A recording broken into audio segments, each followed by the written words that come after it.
하늘과 맞닿은 이곳, 해발 850m, 팔공산 관봉에는 머리에 갓을 쓴 인자한 모습의 돌부처님이 앉아 있습니다.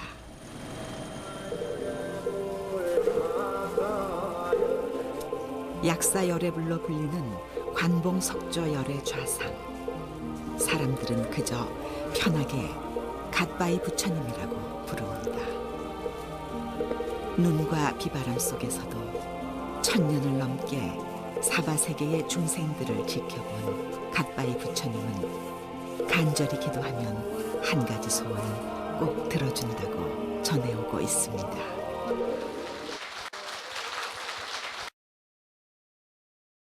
오늘은 여러분들께서 너무나 잘 아시는 팔공산, 이 팔공산은요, 잘 아시는 바와 같이 영남의 알프스 산입니다. 이 팔공산의 길이는 무려 22km나 되고 또 팔공산은 6개의 시군이 걸쳐져 있는 그런 산입니다. 그런 만큼 면적도 넓을 뿐만 아니라 산 줄령도 10여 개의 줄령으로 갈려져 있습니다. 그리고 거기에는 약 200여 개의 설화가 산재해 있습니다. 그 설화 속에는 왕과 관련된 설화, 또 장군과 관련된 설화, 또 불교적인 설화가 대표적으로 전승되고 그 밖에도 민중신앙과 관계된 그러한 설화가 대부분으로 이렇게 전승되고 있습니다. 그래서 오늘 제가 강의할 강의 주제는 가급적이면은 불교적인 것보다는 민중신앙 쪽으로 중심을 해서 팔공산 일대는 그 민간신앙에서 어떻게 불려졌고 또 팔공산이 민간신앙에서는 어떤 역할을 감당했는가, 거기에 대해서 제가 지금까지 공부한 것을 요목요목 덜추어서 여러분에게 말씀드리는 그런 시간을 갖도록 하겠습니다. 그런 만치 아무나 여러분께서 생소하게 처음 듣는 부분도 있을 거고 때에 따라서는 이해가 쉽지 않은 부분도 분명히 있으리라 믿습니다. 그런 점은 여러분들이 잘 이해를 해 주시고, 특히 풍수 쪽에 이야기가 나올 때는 앞에도 잠깐 아까 한 30분짜리 정도 그 풍수를 이해할 수 있는 그런 기저 부분을 제가 설명을 했습니다만은, 풍수라는 것은 실제적으로 그 믿음이 100% 있냐, 안 그러면 신앙적인가, 안 그러면 설화 속에 묻혀져 있는 우리 스님들의 이야기인가, 이런 것을 여러분들이 냉철하게 판단을 하시고 이해하실 필요가 있다는 것이죠. 그런 점에서 팔공산도 다분히 풍수적인 이야기가 또 여러분들 앞에 나타날 것이고, 또 팔공산이 역사적으로 그 우리 민족의 애완과 관계되는 그런 이야기, 또 신라의 대장군이었던 김유신 장군을 키워주었던 그런 명산으로도 알려지고 있습니다. 그리고 또 한편으로는 선덕 여왕이 몸에 병이 났을 때 피접을 팔공산 쪽에 와서 팔공산 물을 이용하였더니 몸이 깨끗이 나았다. 그렇게 해서 덕름의 부인사에 머물면서 사찰을 창건해 주었는데, 그 기념을 하기 위해서 그곳에 지금까지도 숙모전이라 해서 선덕 여왕의 어진을 모시고 있다, 이러한 설화적 근거 등등을 토대로 해서 시간이 허락하는 범위 내에서 약 한 2시간 20분 정도 제가 오늘 강의를 할 계획입니다.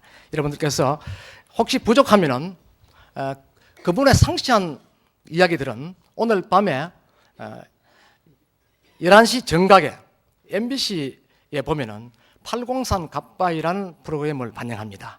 거기에 제가 출연을 해서 팔공산 일대의 민간신앙에 대해서 현장을 가면서 설명하는 부분들을 여러분들이 볼 수가 있습니다. 그리고 와촌 면민들이 생생하게 그때의 역사적 상황들을 현장에서 증언하는 모습을 볼 수 있기 때문에 여러분들에는 더 없는 생생한 그러한 설화적 교육이 될 것이다, 이렇게 믿어집니다. 그러면 우선 팔공산의 지명부터 해서 한 2시간 좀 시작하겠습니다. 이 팔공산은 본래 신라 때는 중악산이다 라고 했습니다. 중악산이라 했는데, 이 중악산을 또 다른 말로 뭘 했냐, 북악산이다. 본래 신라는요, 삼산오악이라 해서 삼산오악이라 해서 큰 제사를 신라 호국신에게 지냈는데 본래는 삼산사악이었다. 사악이었는데 중악산을 하나 넣고 삼산오악이라 불렀다라고 합니다. 그래서 본래의 산 이름은 팔공산이 아니었는데 또 중악산도 아니었고 이름을 알 수 없는 그런 산이었더랬었는데 신라 시대에 와서 김유신 장군과 관계하여서 중악산이라 불렀다는 것입니다. 그리고 이 중악산이 신라의 삼산오악에 포함되어서 신라의 중제, 대제를 지냈던 산으로 알려지고 있다는 것이죠. 그래서 이 삼산오악, 오악이라는 것은 동서남북을 의미합니다.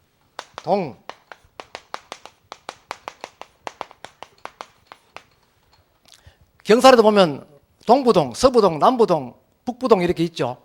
그러면 또 중앙동이 있지 않습니까? 또 중방동이 있고요. 그와 마찬가지로 동서남북하고 중앙을 넣어서 동악, 서악, 남악, 북악, 중악이라 했다. 이것을 이제 오악이다라고 한 것입니다. 이 오악에는 주로 대제를 지는 것이 아니고 중제를 지냈다. 중제를 지냈다. 신라의 그 큰 제사 중에 중제에 포함되는 그러한 호국 영신에게 제를 지냈다는 것입니다. 그래서 이 산을 본래 중악산이라 처음 명명해 오다가 고려 시대까지 이어지면서 공산이다 불렀다. 이 공산이 다시 시간이 조금 가서 팔공산이다라고 불렀는데 이 팔공산에는 두 가지 설이 있습니다. 잘 아시는 바와 같이 불교와 관계해서 팔간자를 모셨던 산이다 해서 팔자를 넣어서 공산이다라고 하기도 하고 또 태조 왕건이가 고려를 개국하고 난 이후에 신라를 도우기 위해서 초래산 부근에서 기거하고 있을 때 견훤의 군부대가 침입을 해서 완전히 포위가 되었다고 합니다. 그런 포위되었을 직전에 그의 부장이었던 신순겸 장군이 자기 옷을 벗어서 왕의 옷과 바꿔서 입었다고 그럽니다. 그러니까 바꿔서 입고 그 왕은 장군의 복장을 해서 내려가고 신순겸 장군은 왕건의 옷을 입고 지휘를 하였다는 것이죠. 그래서 피했다. 그 피하고 난 뒤에 전투는 완전히 고려군의 일방적인 패배로 끝이 났습니다. 모두 전멸했죠. 그러니까 견훤이 대승리를 했는데 그 당시에 그 견훤 그 부대는 그 여력으로 신라를 다시 그 혼란스럽게 역사적으로 만들었습니다. 그러할 때 훗날 다시 그 왕건의 그 부대들이 이곳에 팔공산에 와서 당시의 전투 현장에 보니까 그 상황들이 너무나 처참했다는 것이죠. 그래서 이래저래 찾다가 보니까 마침 자기 옷을 입고 있는 한 장수가 죽어 있었는데 보니까 머리는 없더라. 그래서 이 자세히 살펴보니까 신순겸 장군이었다는 것이죠. 그래서 그분의 시신을 잘 모셔서 자기의 고향 쪽에 가서 머리를 금으로 만들어서 금으로 머리를 2개나 만들어서 묘 속에 묘를 2개나 만들었다고 합니다. 그러고부터 8명의 큰 장수가 죽었다 해서 팔공산이다 라고 붙여졌다라는 설과 함께 지금까지 지명이 이렇게 쭉 계속 전승되어 내려오고 있습니다. 팔공산의 줄기 형태는 아까 앞에서 사진을 잠깐 보셔서 이해를 하실 수도 있겠습니다만 팔공산 경산 쪽에 최고 높은 이 관봉이 850m입니다. 해발 850m에다가 관봉 위에 그 갓바위 부처를 만들어 놓고 여기서 산이 이렇게 가서 산줄기가 이렇게 가서 여기에 삼두봉이라는 봉이 있습니다. 여기에서 쭉 이렇게 내려옵니다. 산줄기가 이렇게 내려와서 내려오는데 여기 가면은 동아사 쪽에 가고 요리는 또 은혜사 쪽으로 가고 이렇게 갈리도록 되어 있습니다. 그리고 이 속에는 불룩불룩한 그 산허리에 큰 바위군들이 이렇게 만들어져 있죠. 그런데 중요한 것은 이 산의 지형이 이렇게 돌아서 이렇게 꼬리를 땅바닥에 감추었는데 이 꼬리를 감추는 부분이 어디냐? 큰 저수지다 이게 저수지.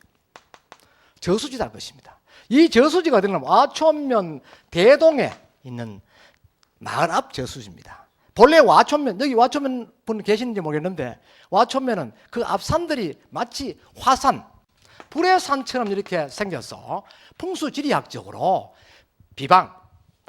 비보를 하기 위해서 풍수지리학적 비보가 바로 그 말 앞에 큰 지당을 파는 겁니다. 지당. 못을 파는 것이죠. 못을 파서 불의 기운이 들어오면 일단 그 집 말 앞에서 기운이 쇄진하도록 이렇게 풍수의 비법을 쓴 것이죠. 그리고 의연대사가 설악산 어느 깊은 골에서 수도를 하고 있는데 마침 고향에 계시는 어머니가 돌아가셨다는 이야기를 듣습니다. 그 이야기를 들은 의연대사는 수도 중이라서 그를 떨치고 일어나서 고향으로 가지 못했던 것입니다. 그 수도 중기를 계속했죠. 하고 이 수도를 마치고 문덕 태백산 줄기를 통해 쭉 내려오면서 오다가 보니까 팔공산 어느 흘러 모이는 곳에 바위가 불쑥불쑥 솟아 있는데 그 바위를 보고 어머니를 생각했다는 것입니다. 어머니를 생각하고 조성했는데 그 불상이 지금 여러분들에게 알려지고 있는 약사열애불이다라고 합니다. 이 팔공산의 부처도요, 약사불이냐 석가모니 불이냐에 대해서 아주 논란이 많이 있습니다. 그럼 갓을 쓰면 약사냐? 그럼 갓을 벗기면 석가모니냐? 그럼 손에 약호가 확실히 있느냐? 약간 홈이 있다. 그럼 어쨌든 간에요, 항마 촉진을 오른손과 무릎팍을 누른다는 것입니다. 마귀를 누르고 땅을 가리킨다. 그래서 항마 촉진이다라고 이야기하는데, 항마 촉진은 부처님이 성도했을 때 그 갖추었던 수인입니다. 그래서 그 모습을 하고 있다 해서 석가모니 불이다라고 이야기하는데, 또 보편적으로 왼손에 약병을 이렇게 들고 있다면은 약사불이다라고 이야기합니다. 그 약병은 보편적으로 둥근데 왜 둥근냐?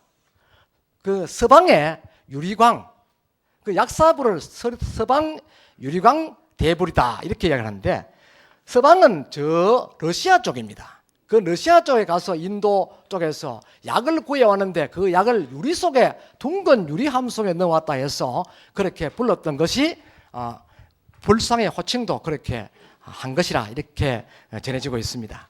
그런데 이 약호를 들고 있다면은 이 약사불이다. 그럼 약사불로 보자 이게 있습니다.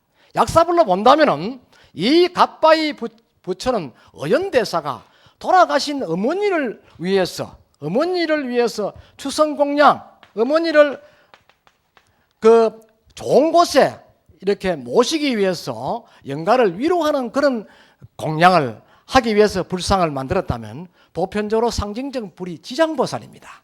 그런데 왜 의연대사는 약사불을 만들었을까? 돌아가신 어머니가 병이 아파 누우는 것 같으면 약사불이 되는데 왜 약사불이라고 호칭할 수 있는가 하는 것입니다.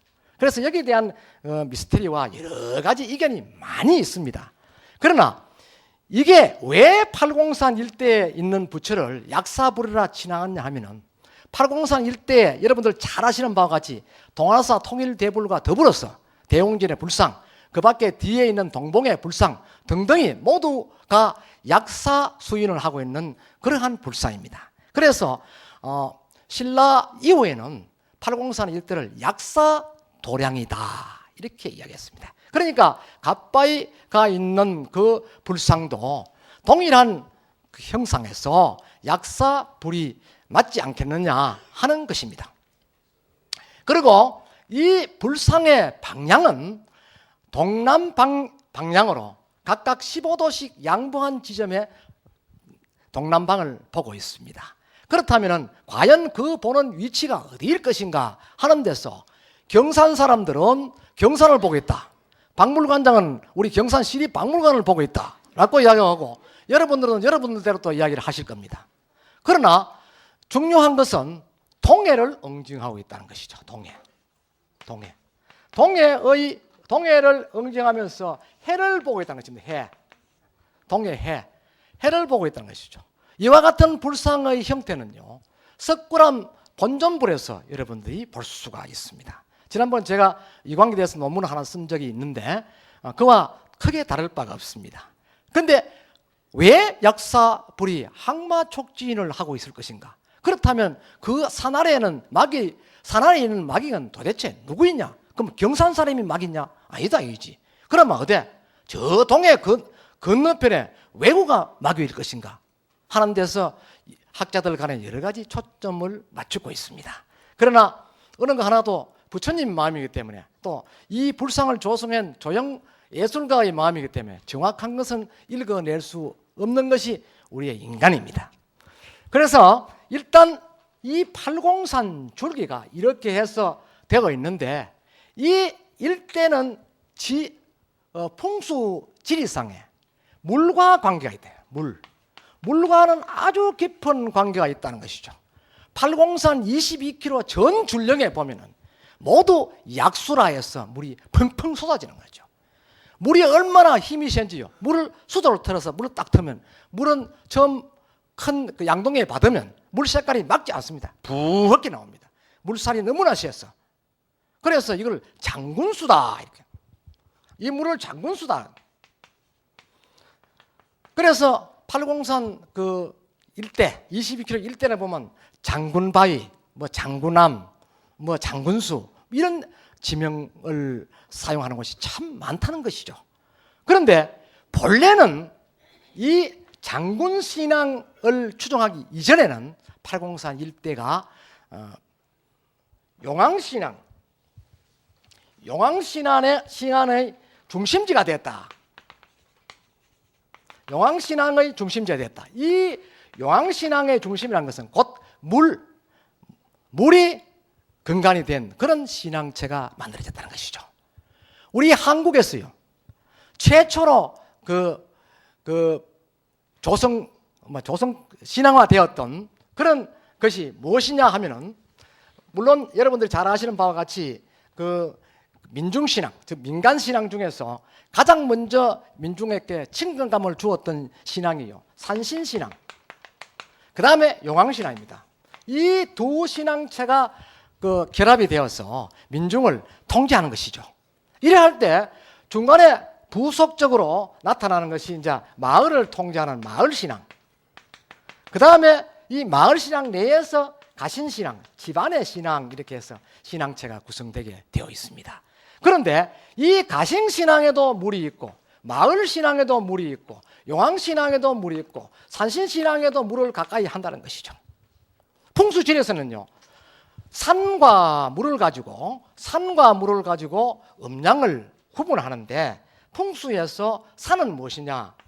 산은 항상 음을 상징합니다. 흐르는 물은 양이죠. 양을 상징한다. 그러면 풍수는 바람이 또 필요한데, 날려 들어오는 바람은 이것도 마이너스라는 것이죠. 자, 이 바람과 이 물의 조화에서, 이거는 바람도 처음에는 동적이다. 동적이고 물도 흐르니까 처음 동적이다. 그런데 여기 산은 뭐냐? 정적이다. 예, 정제해 있다는 것이죠. 그래서 본래는 플러스인데 플러스 마이너스가 결합하면서 양에서 음으로 이 바람이 바뀐다는 것이죠. 그 풍수의 가장 기본이 장풍덕수거든요.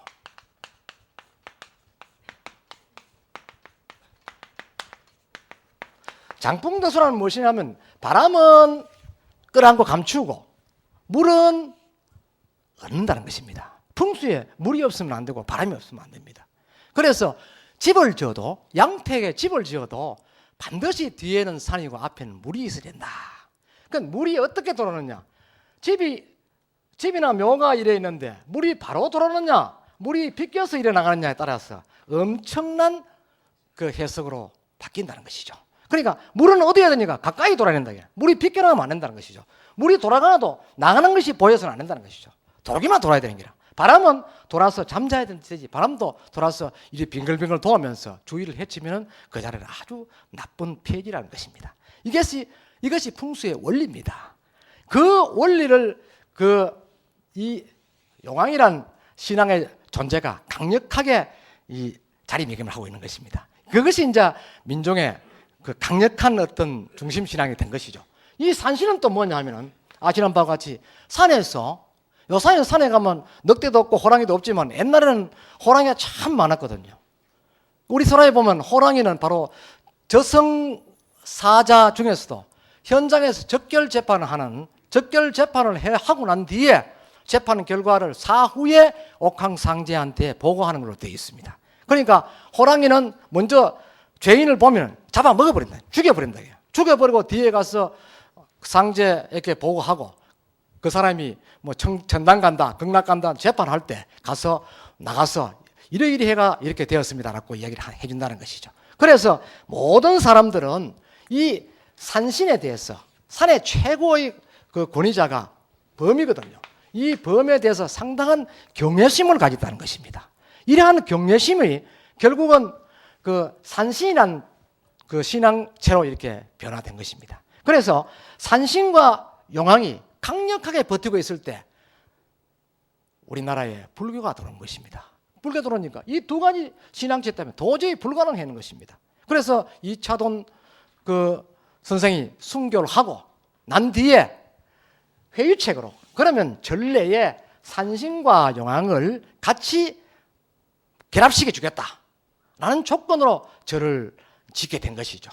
그러니까 이 민중신앙을 추종하는 사람이 불교에는 관심 없고 절에 또 가가 용왕당에 빌고 또 옆에 가니 산신각이 있고 그 내려오다 보니 부처도 보니 돌로 떡 만들어놨거든. 원래 또 토속신앙에서 돌에 비는 경우도 있고 돌에 자식 이름 파기도 하고 아들 파기도 하고 합니다. 그래서 그러한 존재가 석불이 있기 때문에 석불한테 절하다가 보니까 불교하고 친근하게 된 것이죠. 그랬던 것이 지금까지도 절안에 보면 산신각 용왕당이 항상 존재한다는 것입니다. 그런데 이 팔공산에는 1960년대, 70년대까지 엄청난 그 조그마한 암자, 요새 같은 허가 없는 암자, 무허가 암자들이 들을 수 있었습니다. 그리고 또 무속인들이 조그마한 톡을 지어놓고 수도한다고 저쪽에 동학산에 그 못지않는 그런 수도처가 되었던 곳입니다. 그러한 것을 1970년대 이후에 들어서 그 산 일대에 있는 모든 구조물들을 전부 다 철거하는 그러한 대대적인 작업을 하면서 전부 정리를 했죠. 하면서 지금 우리 경산 쪽에는 지금 그 존재하는 것이 팔공산 갓바위, 그 밑에 용덕사, 그다음 약삼, 용주암 이렇게만 남아 있습니다.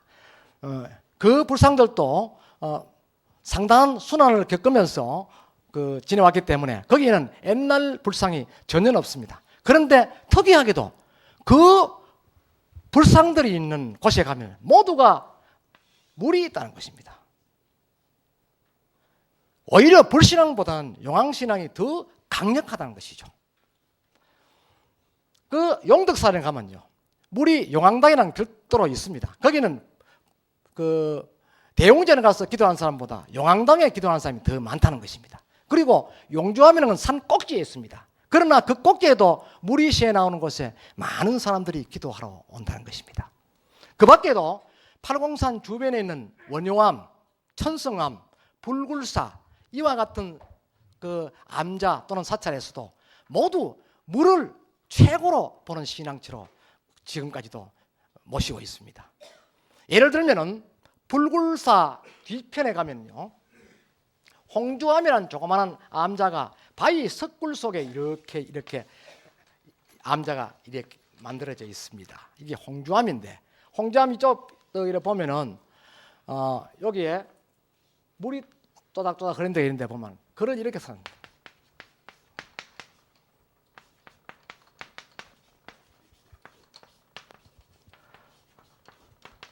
아동 제1약수다.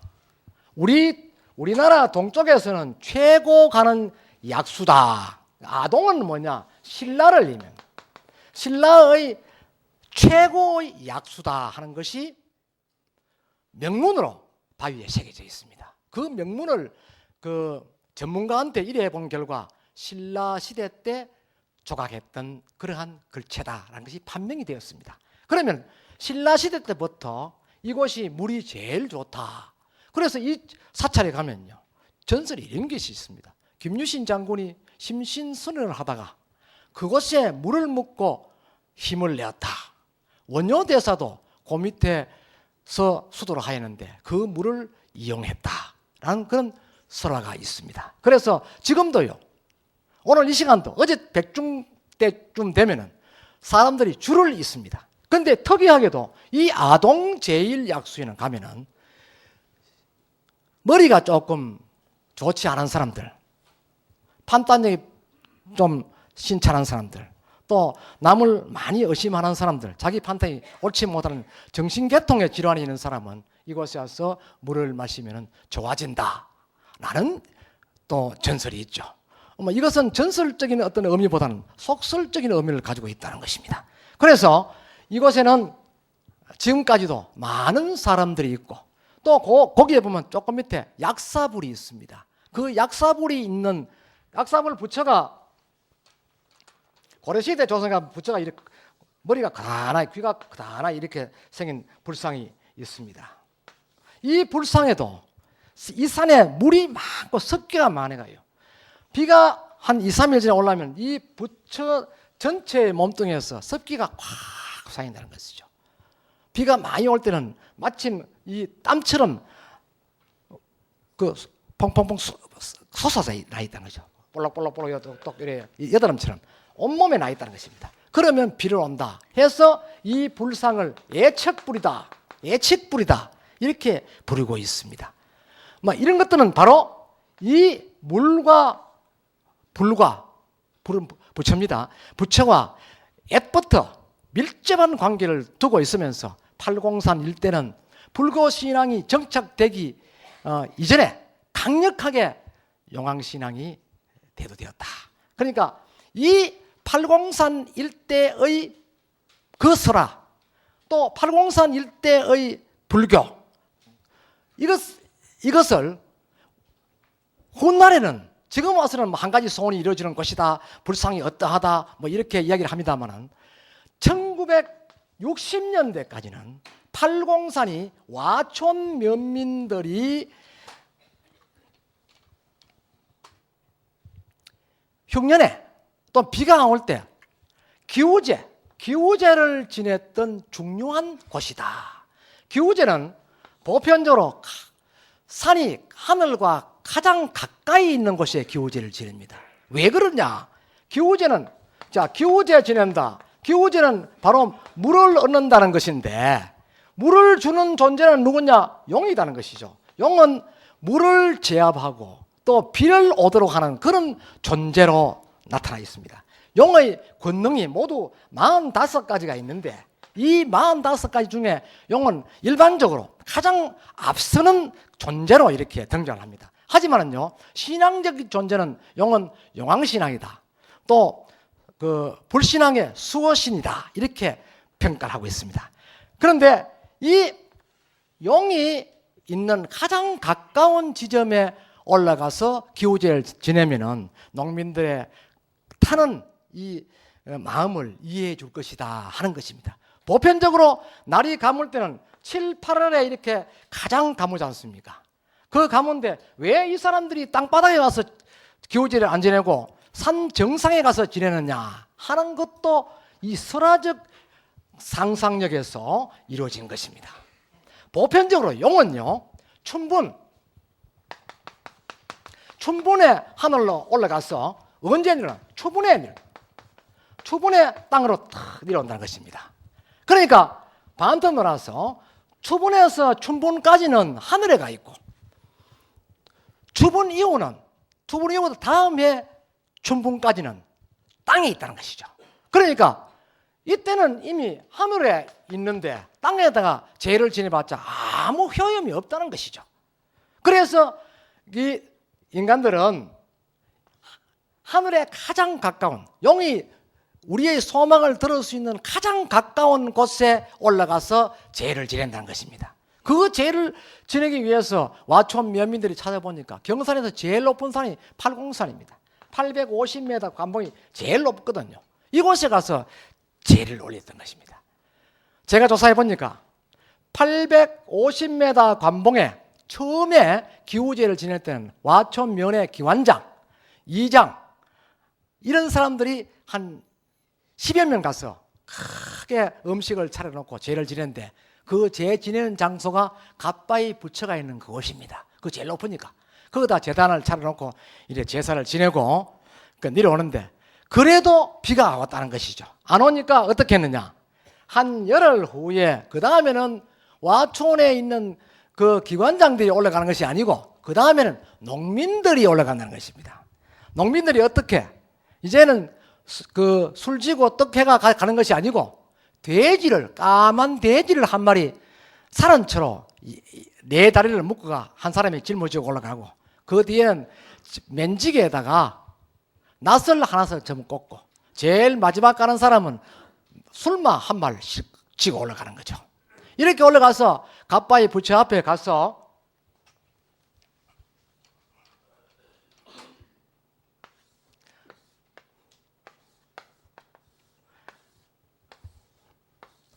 이 단호에다가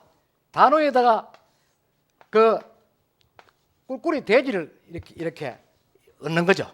배를 우러 하늘 오도록 해가 얹고는 나서로 가지고 한 사람이 배를 팍 찔러서 쫙 쨘다는 것입니다. 째니까 사람 되니까 꽉 하면서 가음을 들 거 아닙니까? 그럴 때 손을가 모두 피를 떠가지고 부처 몸에다가 막 붓는 거예요. 그랬더니 부처 몸에 온전히 피가 벌거이 묻어 있는 거예요. 부처가 얼마나 노력했어요. 부처가 뭡니까? 부처는 검살아야 살생을만 절대 안 나거든. 살생을 못하도록 하는데 부처 몸에다가 살은 존재를 죽였어. 그대로 피를 뿌리니까 부처가 놀라가 정신 잃어버리지. 그래놓고 그거로 끝내면 다행인데 그래놓고 이 돼지를 그대로 얹어놓고 해가 빠지고 난 뒤에는 낙 가지고 가는 사람들이 전부 주변에 가가지고 솔까지 전부 비가 와가지고 이 부처의 가에다 이래 달불 놓을 때 하는 것처럼 이렇게 쌓았다는 것이죠. 그래가지고 여기다가 불을 지릅니다. 불을 지르니까 불이 이렇게 타잖아요. 타는데 이 사람들은 그 타면서 이 고기가 돼지고기 이게 다 익을 때까지 기다렸다가 다 타고 나면 새벽 한 4시쯤 돼가 밤을 새웁니다. 4시쯤 돼가지고 이 고기 익는 걸 일하가 술 먹고 거기서 춤추고 가다가 내려오면 집에 못 와서 비가 온다는 것이죠. 이 갓바위 기우, 아까 보셨던 명기우처다라는 것은 기우제를 거기서 지르면 반드시 비가 온다는 것입니다. 그래서 농경사회에서 농민들의 크나큰 소원을 이 갓바위 부처가 이루어준다는 것이죠. 그래서 농민들의 가장 큰 한 가지 소원은 무엇입니까? 비입니다. 예. 그 비를 농민들한테 주었다는 것이죠. 그러니까 갓바위 부처가 아주 영험하다는 것이죠. 그 당시에는 농경사회 최고니까 그 묵고 살아났고 이 중생들 미기 살아났고 부처님 몸에 전시 피를 막 얹고 그 중생들 와가 부처를 학대하고 이래도 부처님은 화내고 그 백성들에게 비를 주는 것입니다. 이놈들이 얼마나 화가 나시면 이건 내한테 이 몬떼질을 하겠노 싶어서 비를 주는 거예요. 이걸 가지고 기우제는요 2가지가 있습니다. 기원형, 그 다음에 학대형. 2개 있는데 요거는 학대형 기우제라는 것이죠. 이걸 가지고 난장판이다. 난장판. 이 난장판을 막 버리는 거야. 그러면 가을 되었어요. 비가 오면 어떻게 하느냐. 하천에서 합니다. 하천 목 같은 데서 막 하잖아요. 하죠. 못장, 하천장 이야기 들었습니까? 그것도 난장판입니다. 이 난장판이 기우제 신앙에서 나온 이야기입니다. 어떤 사람은 불교에서 나왔다고 하는데 그건 아닙니다. 그 야단법성은 불교 이야기고 난장판은 기우제에서 나온 이야기거든요. 그래 했는데 왜 와촌 사람들이 애꿎은 부처한테 가 아무 말도 안 하고 가만 어느 건 밀어끄다고 말도 안 하고 가만 있는 부처한테 생돼지 살아난 배째가 부처 욕빌라고 던지고 와 그랬노 이거지. 도대체 그 이유가 무엇이고 하는 것입니다. 여러분들 오늘 밤에도 그걸 아주 현장에서 설명을 리얼하게 듣겠습니다만 한 10여 명이 나와서 이를 증언을 해줍니다. 갓바위에 대한 역사적인 기록이 굉장히 드문 현실에서 이번 취재 과정에 귀한 고지도를 마주하게 됐다. 네, 있습니다. 이 지도가 지금까지 단 한 번도 공개되지 않았던 최초의 그 하양현 지도입니다. 그러니까 1872년도에 경산도 그 지도 중에서 하나인 하양현 지도입니다. 여기 보면은 이 북쪽 상단에 보면 팔공산이 나오고 그 앞쪽에 보면 관암이란 그 지금 관봉석재열의 자상이 일명 갓바위 부처가 뚜렷하게 갓을 쓰고 이래 앉아 있는 모습이 그림으로 그려져 있습니다. 관암, 갓바위. 처음으로 공개되는 1872년 하양현 지도에는 갓바위의 한자 관암의 명칭과 갓을 쓴 갓바위 부처님 그림이 뚜렷이 보인다. 지금까지 현존하는 가장 오래된 갓바위에 대한 기록이다. 1933년 발간된 경북 하양현의 화성지. 관암 석불은 제연북 30리에 있고 팔공산에서 내려온 맥이며 일출봉이라 꽃봉 상에 있다. 신라 선덕여왕 시에 써왔는 바 소립했고 제서 돌을 이고 또 갓과 같이 사람이 서가 있고 관암미륵 세칭 관암미륵이라고 이렇게 했네. 세상에서 말하기로 관암미륵이라고 이래 말로 했는데 지금에 와서는 규제 지내는 그런 개념이 있다. 하양현의 화성지 명승고적편에 따르면 1933년까지도 갓바위는 관암미륵으로 불렸다. 기우도복 첩유험. 특히 비 오기를 빌면 곧바로 효험이 나타나는 영험한 미륵으로 전해온다. 외정 때 동단위로 동네 마중 날이 가면 올라가가지고 그래 뭐지 뭐 그럴 때는 재수도 없고 불로 나와가지고 그 실고 그랬어요. 미륵 앞에 그 실고 그랬어요. 나무가 숫답니까? 주로 숫갑이지요.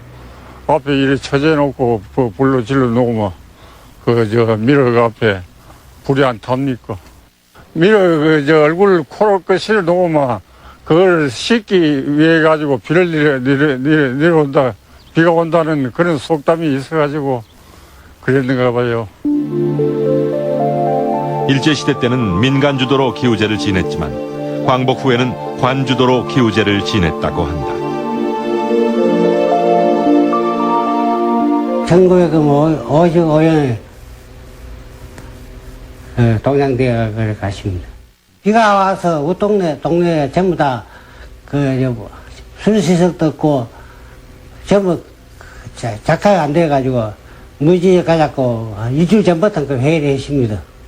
회의가 올라가는데 신한 사람 많이 오기로 하고 그런 다음에 동양대 13개가 14개 갔습니다.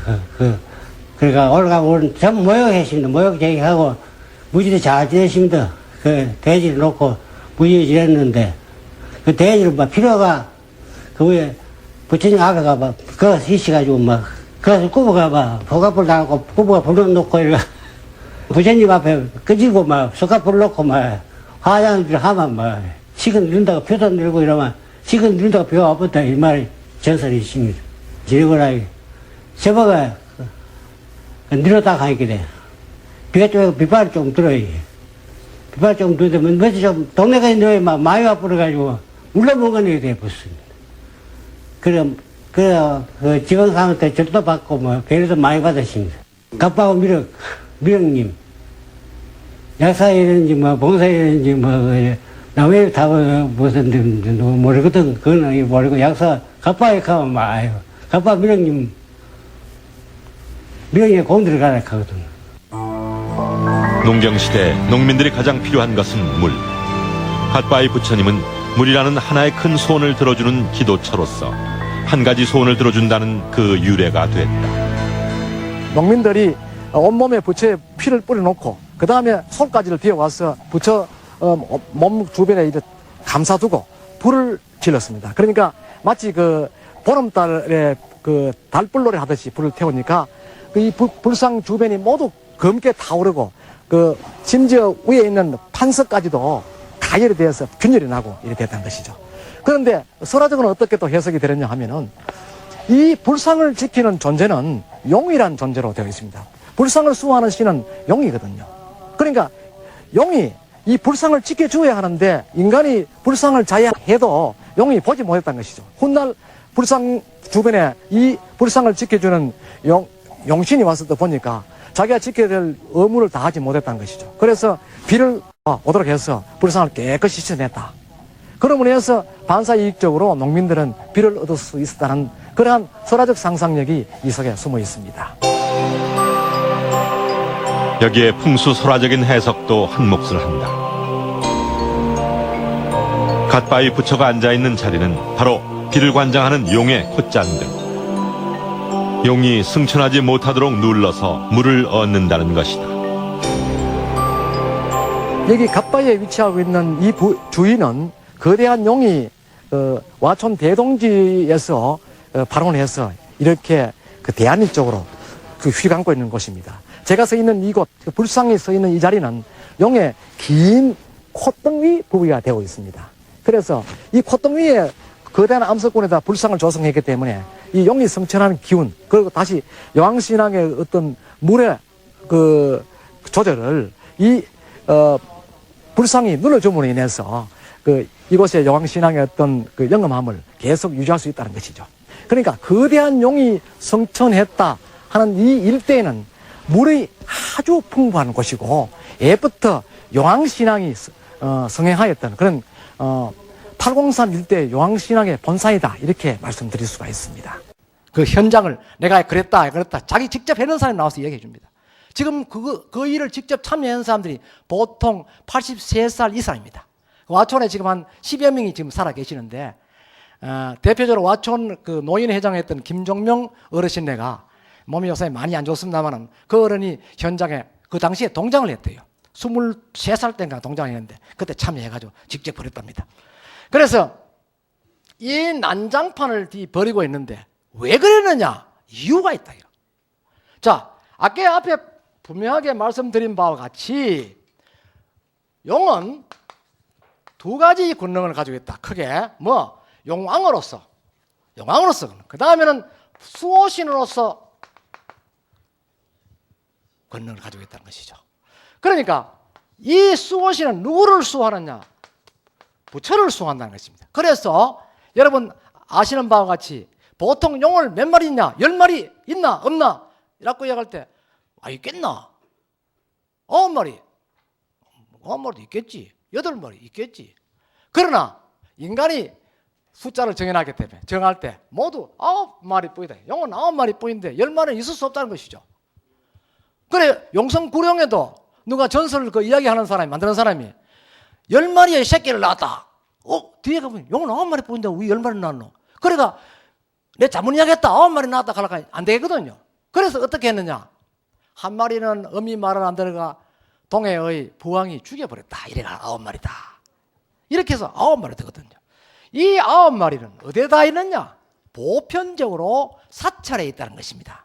사찰에 가면 용이 모두 9마리가 있습니다. 딱 들어가면 그 범종 위에 매달아놓은 이 거는데 그 고리에 용이 달려있고 또 절에 들어가면 문 여는데 문고리 밑에 보면 달려있고 또 부처 앞에 촛불 끄는데 촛불 딱 끄려고 이렇다면 용이 눈 똑 볼 수 있거든요. 그 위에 천장 위에 보면 또 용이 딱 부처 위에 딱 부처 생긴다고 있고. 그 용은 좋아하는 게 여러 가지입니다. 불도 좋아하고 바람도 좋아하고 소리도 좋아하고 지키는 것도 좋아하고 좋아하는 거든요. 그 9마리 용이 절내에 다 있다는 것입니다. 그럼 절 하나 지으면 용은 9마리 다 있는 거야. 그러니까 용을 얻으려고 하면 절만 지으면 돼. 9마리 다 오게 돼 있으니까. 그것도 이제 그 배정 잘 받아야 되지. 안 받으면 한 마리 없을 수도 있어요. 그런데 이 수호신격인 용, 용을 와촌 사람들은 이용하는 것이죠. 그러니 와촌 사람 상상력이 뭐냐? 이 정상에서 용왕에게 또 용에게 큰 제사를 지면 비를 오다 돌랐고 거의 막 울다시피 사정을 했는데도 비가 안 주니까 이제는 어떻게 했느냐? 지는 용을 통제하고 용을 꼼짝 모아도 하는 존재는 부처다 이라. 부처를 지키니까. 부처는 대통령이고 용은 뭐 비서실장, 경호실장밖에 안 되는 기라. 그러니까 이 부처를 위해 보면 진님이 안 하고 되겠나?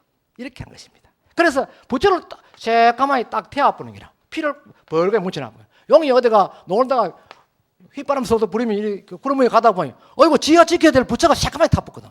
이게 웬일이고 싶어 떡 일어나 보니 절단 나는 기라. 온몸에 피다 bun치가 부처 눈도 가만히 타가 부처 야 이놈아 내 꼬라지 한번 봐라 이렇게 하는 거야. 아이고 죄송합니다 감히 막 구름을 불러와가지고 소나기를 막 세리 누르는 게요. 소나기 누르니까 이 불상이 시킬 거 아닙니까? 그죠? 시키면서 반사이익적으로 이쪽에 농토 가 있는 농민들을 위해서 요 찌끄레기 비를 살살 얻는 기라. 얻어가 풍년 농사를 이룩했다는 것입니다. 이러한 자극형 기후제가요 전국적으로 많이 있습니다. 그러나 우리 그 와촌 갓바위처럼 부처를 직접 위해해서 그 기후제를 지냈던 경우는 전국에 유일합니다. 그래서 이 독창성 있는 기후제 신앙체다 이렇게 이야기를 하고 있죠. 그리고 여우에 있는 판석이요. 판석이 이렇게 돼가지고 요 폭이 1m 80입니다. 1m 8 판석이 본래는 여기 팔각으로 딱 돼 있어요. 8 정도 가죠. 팔각으로 딱 돼가 여기에 연꽃 문양을 이렇게 해놨는데 이 불찜에 의해서 많은 화력을 입고 그거다 얼마 안 있어 비가 오다 보니까 이게 스스로 터졌다는 것이죠. 팔공산 일대 자세히 지금은 여러분 못 올라가지만 올라가 본 분들은 아실 겁니다. 불상 뒤쪽에 가면 불에 직접 탔던 화강암들이요 또 푸석 돌처럼 손막 뒤만 부서집니다. 이게 불찜이 많이 보니까 한참에 깨져 흐르는 게 아니고 이게 부식 때문에 하나도 줄줄줄줄 흘러가지고 왔던 것이 이렇게 흐르는 것입니다. 그래서 저희들이 우리 박물관에 보면 갓바위 부처를 2분의 1로 축소해서 만드는 불상이 있습니다. 그 불상을 만들면서 그대로 3D로 촬영을 했는데 보니까 이것이 인위적으로 깨는 것이 아니고 자연적 상황에 의해서 하나씩 이게 풍화작용 또는 외부의 압력을 입어서 부서져서 흘렀다는 것입니다. 그렇기 때문에 이 1m 파석짜리 돌이 늘 찌지 않고 한 개서 그러니까 지붕비에 밑에 바위 뚫는 식으로 그러니까 하나씩 흐르니까 어떻습니까? 이 돌이 넘어지지 않는 것이죠. 이러한 유리컵에다가 뚜껑이를 한 마리 떡 넣어가지고 맹물 일어나가 램프에 불을 떡에 붙여놓으면 불이 이게 당장 100도 되는데 뚜껑이를 넣으면 당장 저거보다 뛰어나 버리겠죠. 그런데 찬물에 닿다가 서서히 덮으면 뚜껑이가 모욕하는 기분으로 아이고 시원딱하다 죽는 거야. 그와 마찬가지로 이것도 서서히 흘렀다는 것입니다. 서서히 흘리니까 이 자체가 마멸되는 걸 몰랐다는 것이죠.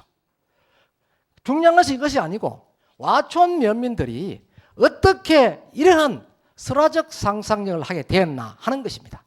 이 모두는 와촌 사람들이 자기가 대를 이렇게 계속 살아오면서 팔공산 일대가 물과 관계되는 그런 신앙체였다는 것을 인정했기 때문에 이 용왕에 대한 도전도 해보고 달래도 보고 이렇게 한 것입니다. 해왔던 것이 이 갓바위를 통해서 비를 얻을 수 있었다는 것이죠. 그런데 지금은 이제 어떻습니까? 전부 밭 다 만들어보고 집 다 져보니까 농이 없잖아. 물이 필요 없죠? 없으니 어떻게 합니까?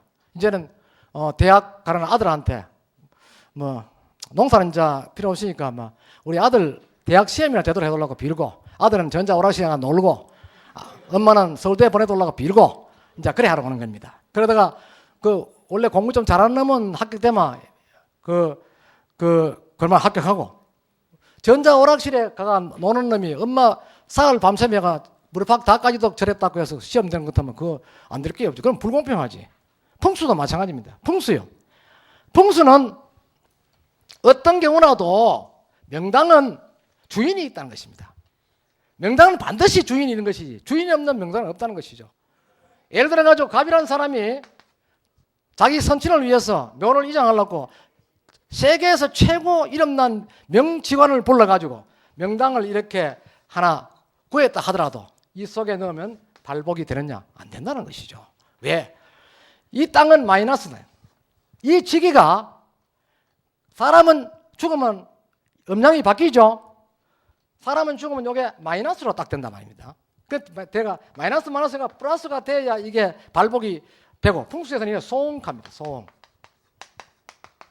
소응하는데 이게 이루어지는데 이게 플러스 되는 사람이 졸지에 마이너스가 플러스 기질로 딱 바뀌어버리라. 안 말이면 예를 들면은 천하제일가는 명당 자리에다가 화성 연쇄 살인범을 사형시키가 그거 이었다. 그러면 그거 뭐 발복해가 좋은 일을 꽉 시키면 그거 불공평하잖아요. 그래서 명당은 항상 주인이 있다. 명당을 구하려면 보편적으로 직관과 3년 동안 명당에 들어갈 사람하고 교분이 있어야 된다. 그래서 그 사람의 인성이 파악되어야만이 그 사람의 격에 맞는 명당을 구해줄 수 있다는 것입니다. 그런데 명당은 보편적으로 명당은 모두가 뭡니까? 남을 위해서 좋은 일을 많이 해야 한다는 것이죠. 좋은 일을 많이 하지 않은 사람은 결코 명당하고는 인연이 가깝지 못하다는 것입니다. 그래서 보통 민간에서는 적선을 많이 한다. 적선 많이 베풀고 남을 많이 도와주고 사랑해주고 양보하고 남을 위해서 박수도 많이 치고 이렇게 해야 된다는 것이죠. 이래야 되는데 사촌 논사또가 배 아파가 넘어지고 또 형제간에도 지는 농사 지었는데 동생이 그 사법고시 되었다고 며칠 알아 누우고 이랬으면 그 사람은 명당에 못 나가는 것이죠. 명당은 남을 위해서 적선을 해야 된다 하는 것입니다. 그래서 명당은 주인은 결국 사람이 명당에 갈 사람은 산 꼭지에 가서 홀 몸으로 그냥 발가 이래 턱 밀어뻗어 그 시체가 대골대골 굴러가 탁 밑에 들어가 아무 중턱에가 딱 들어앉는 곳이 최고의 명당이라는 것이죠. 그래서 풍수 지리학의 전체 글을 다 종합해 보면은 결론은 글자 5자입니다. 뭐냐? 착하게 살자. 요거만 하면은 전부 명당에 다 갈 수 있다는 것이죠. 제가 지난번에 지난 18일 날 그 경주 신라 케이블 방송에 가서 우리 박물관 소개도 하고 제가 풍수설화라는 책을 하나 냈거든요. 그거 뭐 거기에 내가 풍수 전혀 모르는데 그 사람들은 풍수 관계 책을 내놔니까 내가 경산뿐만 아니고 이 건방선 최고하는 풍수제인 줄 아는 모양. 부르더라고요. 부르가 오라고 막. 그래 갔죠. 가니까 저는 방송국 그가 대담한데 처음 들어가봤거든. 그냥 인터뷰를 했는데 처음 들어가봤는데 뭐 한쪽가 딱 앉았더니 예쁜 아가씨가 가방 하나 들고 어디 여기 앉아 있었거든. 앉았다. 완전히 뭐 붓을 내가 얼굴 푹푹 찔러 사는 게 와이카 놓고 화장해야 됩니다. 그래 화장은 와 해야 되는 거 화장하면 화면이 이게 옆으로 퍼진다 이라. 그럼 한번 해봐라 그랬더니 뭐 하더니 뭐 물감 붙이가 또 뛰기도 하고 뭐 이래 또 통통 뭐 마사지면 그런 거 통통 때리고 하더니 눈썹을 딱 기려요. 내 눈썹이 적지 않습니까? 막 기르더라고. 그 저는 안 사람만 같이 갔어요. 그래 갔더니 한대 다 하더니 좀 했더니 뭐 쪽 빼디 요래사가 문대서 하는 게라. 나는 입술에 바르면 처음 발라봤어.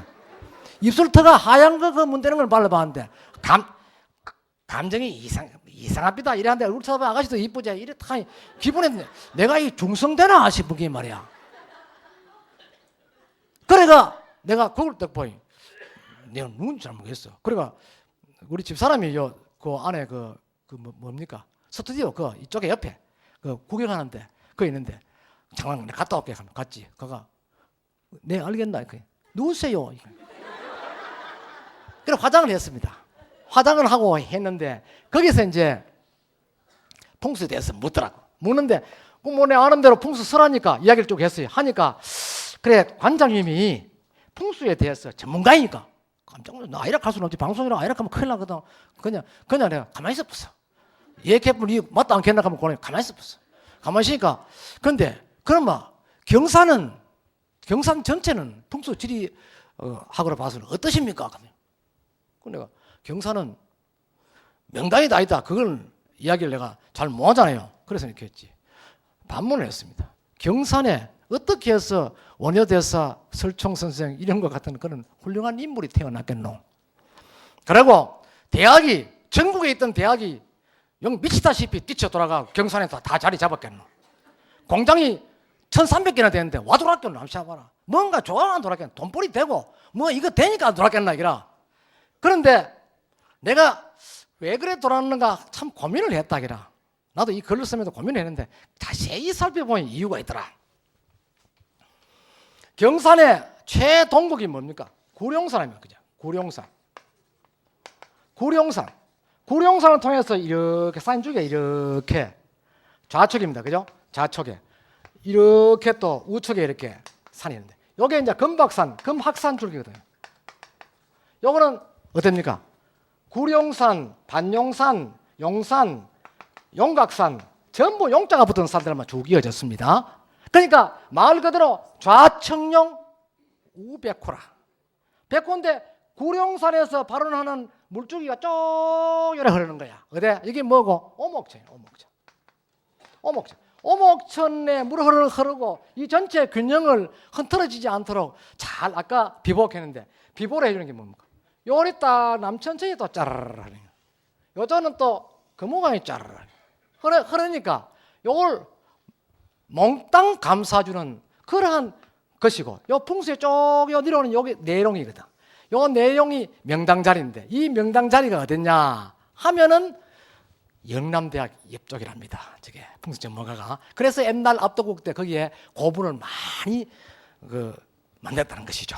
최고의 명당자리다라고 이야기합니다. 그러니까 여기가 바로 명당지지다. 그래서 양 테두리에 원만한 균형 있는 비보가 되어 있고 그러한 곳이기 때문에 경산은 훌륭한 인재가 나왔고 또 대학이 많고 그러니까 그 속에 사는 우리 25만 시민이 늘 웃는다기라 늘 박수치고 웃고 이런다는 것이죠. 그러니까 모두 행복하다는 것이죠. 행복하다면은 그것이 명당이라는 것입니다. 대한민국에서 이와 같은 지형을 갖추고 가장 행복함을 느끼고 사는 곳이 있으면 나보라겠어. 그 아나운서가 잘 모르는 모양이래요. 싹 50이다. 그래. 그럼 웃는다는 것은 긍정적인 걸 의미하거든요. 그래서 그러니까 이것이 명당이다. 그럼 영천청들은 어떠나? 그 경산 덕을 많이 보죠. 이렇게 얘기했지. 그것도 상세하게 하면 탈로나 버리. 많이 보지. 이렇게 하고 넘어갔는데 결국 이제 내가 거기 가서 풍수는 아무것도 모르는 내가 풍수에 또 마치 대가처럼 이렇게 대접을 받았습니다. 그러니까 저 아버지 산수도 막 묶어놨는데 그건 뒤에 내한테 못 들었겠어요. 오마 그거 막 사정해야 돼 이제 오마 잠됐다고. 그런데 이 그 경산의 이 지형 이 자체가요. 이 팔공산이라는 이 거대한 용왕신앙 신앙의 덕을 입지 않을 수가 없었다는 것이죠. 그러니까 이 용의 어떤 그 영역은 물과 관계된 곳에 전부 다 뻗쳐져 있다는 것입니다. 있어서 이 경산 일대에서 북쪽을 비보해주는 이 팔공산은 곧 앞에 있는 경산 전역의 물난리를 조정해 준다는 것입니다. 다시 말하면 용왕이 너무 물에 대한 피해가 없도록 적절하게 조정해. 적절하게 조정 아니면 부처 태워 보거든. 그러니까 한문도 아직까지 태풍 살아올 때도 경산의 피해가 제일 적었지 않습니까? 그 이후도 비 때문에 피해 있습니까? 간혹 가다가 암양 신월동에 대추 좀 떨어졌지만 그 신월동에 대추 몇 개 떨어지면 다른 지방엔 대추 나무채로 다 자빠르죠. 그 정도 살콤 맛마비 해주는 기라. 영 안 예쁘면 안 되거든. 약간 해줘야 다른 지역에 봐도 그럼 하나도 안 하고 그런 것보다 너도 안 그랬나? 약간 맛마비. 그래서 이런 팔공산 일대의 용왕신앙체가 결국 경산 전체의 풍우를 조절해주고 제압한다 하는 것입니다. 경산 전체예요. 용과 관련된 지명이요. 몇 개 있느냐? 74개수가 있습니다. 내가 조사한 바에 의하면요. 그러면 이 74개수에 가장 많은 그 지명이 많이 분포되어 있는 지역이 오목천입니다. 오목천의 마지막 부분, 저 암양 용암온천, 온천에도 용자 붙었죠? 용암온천 앞에 그 계곡에 가면 다리 쭉, 지금 하천 복판에 다리 나는데 거기가 삼용간입니다. 삼용간. 용이 3마리 있었대요. 용이 3마리가 이 다리 지금 있는데 여기에 용이 3마리가 사는 기라. 3마리 사니까 용이 자기 영역을 안 갈라주니까 늘 싸우는 기라. 그래 밑에 위에 물이 내려오니까 어마마 이게 저거들의 적기라고 서로 싸우다 보면 물이 매 넘치는 기라. 넘쳐 흘러가 밖으로 나가는 기라. 그래서 이게 뭐고 물띠미 아닙니까? 물띠미. 물띠미 가는데 요 사이에는 물이 안 넘죠? 왜 안 넘노? 뒤에 요걸 아는 용암동에 있는 유명한 풍수 한 사람이 가만 보니 용이 씨만 오는데 이게 저기에 싸움부터 난리 났거든. 그래가 요거를 조금 올려가지고 요쪽에서 물려오는 계곡이 있고 요쪽 물려오는 계곡이 있고 이랬는데 하나씩 갈라져요. 요거는 1용, 요거는 2용, 요거는 3용 갈라줘요. 그래가 3용, 그 지명이 3용가입니다.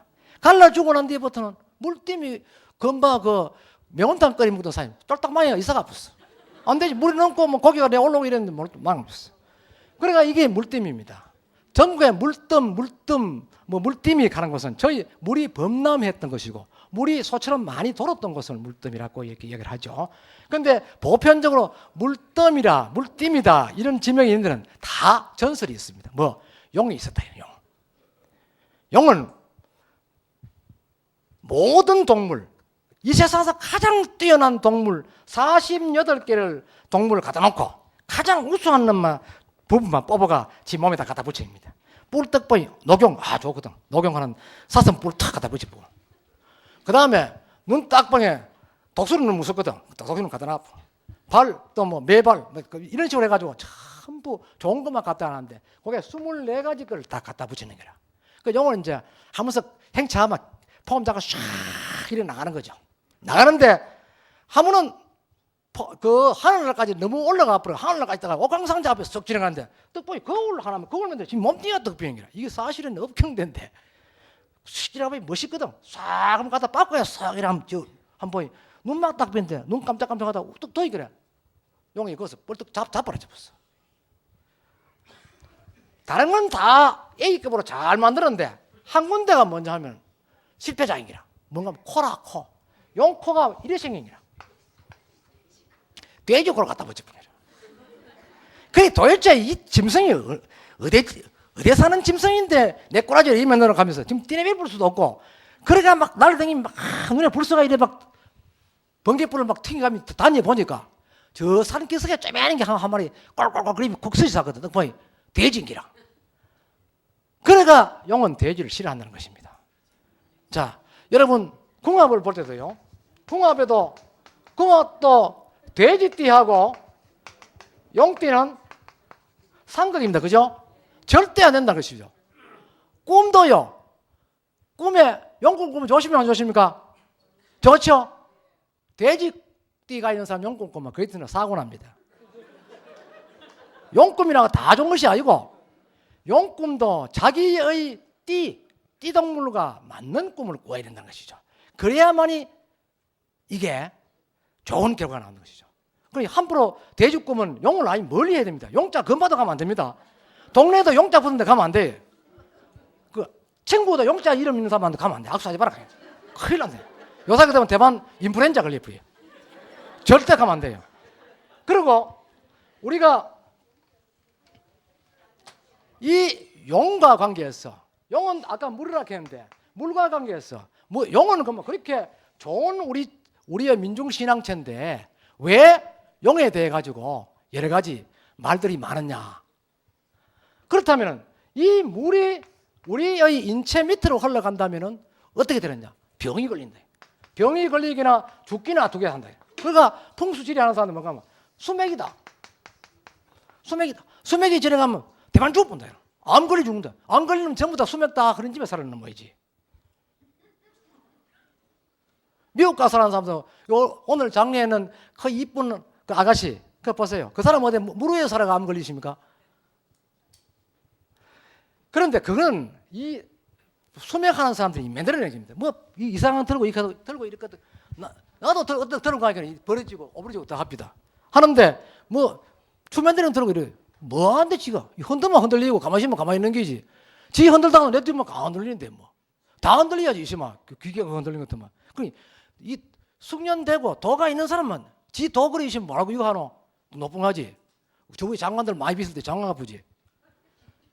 그러니 믿음이 없다는 것입니다. 우리 민중신앙에서는요, 물은 뭡니까? 한 제한된 구역 내입니까? 전체 지역입니까? 우리 김성하 선생님도 용에 대한 이야기를 많이 듣고 가시는데 고맙습니다. 예. 이 물은요, 전국적입니다. 전국적이니까 지구 전체에 물이 다 흐른다는 것이죠. 물이 흐른다 하면 지구가 멸망합니다. 그런데 수맥이 있으니까 그 사람 죽는다. 그건 어불성설이지. 우리 옛날에 그 선조들 중에서요, 어머니들은 어떻게 했느냐? 우물에 물을 떠가지고 정한수 물을 떠서 장독 위에 놓고 남편이나 아들들이 서울에 과거 보러 갔는지 뭐 좋은 일을 하러 가면 기도를 합니다. 왜 하느냐? 물 떠놓고 하거든요. 내 우물 속에 있는 물을 용왕의 일부를 진체 일부를 떠올려서 용왕에게 비는 겁니다. 용왕님 도와주셔서 가지만 참물님 도와주셔서 소리 나거든. 그 도와주셔서 가고 우리 서방님 시험 꼭 합격하도록 해주이소. 그러면 용왕이 와 합격해 돌락하노. 그 와 무십니까? 아니 가겠지, 그죠? 그 이제 지 졸랐고 이제 용왕한테 사정하는 거야. 보편적으로 용왕한테 이제 비는 건 여러 가지가 많습니다. 기원하는데 그 영험이 있다는 것이죠. 왜 있느냐? 여기에서 A라는 지점에서 물 떠놓고 비면은 서울의 B라는 지점이 땅바닥에 앉아가지고 서방이나 아들이 시험 치는데 이 흙 속의 수분을 통해 가지고 용의 어떤 기가 그대로 올라온다는 것이죠.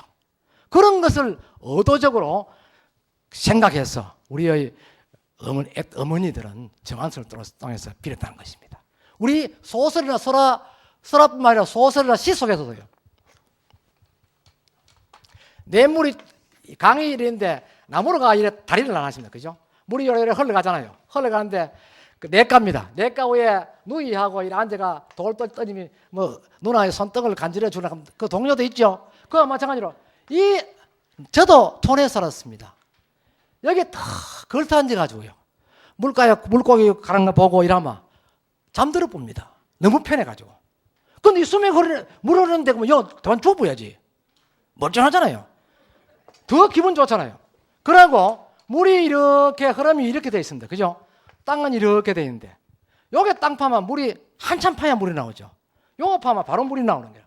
물이 흐르는 게 일찍으로 흐르기 때문에. 그럼 요거 파면 또 요만치 그래 되고. 그러니까 물은 전반적으로 다 흐르는데 여기 있냐에 따라서 문제가 생긴다는 것이죠. 팔공산 일대에 우리 옛날에 경산 사다가 서울 살았던 한 그 어른이 아주 서울서 크게 출세를 한 사람입니다. 크게 출세한 사람입니다. 이야기하면 누군지 아실 겁니다. 한 분이 그 산소 갈 때마다 늘 이제 마음에 찝찝한 게 있는 거야. 왜? 산소 가면 할머니 산소 금방 가면 그냥 들어가 가면 장경이 다 버리는 거야. 물이 내 찍찍하게 있는 거야. 그래서 늘 그 시자가 8,000원 주고 사는 돗자리 그 깔아놓고 저라고 또 씻기 싫어 레벨에 보고 이제 밑에 레벨에 보고 가고 이래 했는데 이 양반이 늘 다니면서 서울에 가면 풍수들을 오고 이러면 이야기를 하는 거라. 우리 할머니 산소는 물이 많아가 뭐 어떻고 저떻고 뭐 다리는 물명당이라 하는데 물이 난다 하니 풍수도 듣더니 그럼 큰일 난다 이라. 당신이 지금까지 그 배실에 왜 있노? 내가 같이 한번 가보자 이래. 그래 같이 왔어요. 같이 와서 그 현장을 보더니 이거 지금까지 당신 살아내는 게 참 큰 다행이다. 천원인 줄 알아요. 그래 지금부터는 이제 화를 입게 돼 있으니까 빨리 이장해야 된다. 그래가 그 사람 말 듣고 이장을 했습니다. 이장하려고 땅을 파는데 산소가 이렇게 되어 있는데 땅을 이래 이제 물이 찌찌하게 이래 있죠. 바닥에 다 이런데 땅을 탁 파니 좀에 걷어보니 허리 포한 거라. 더 파니까 팔수록 더 보하는 거야. 요 밑에 딱 파니까 관이 딱 나오는데 시신이 그대로 노라이 또 문지 사이링만 대로 딱 쌓이거든. 그런데 위에 관을 탁 여니 그래.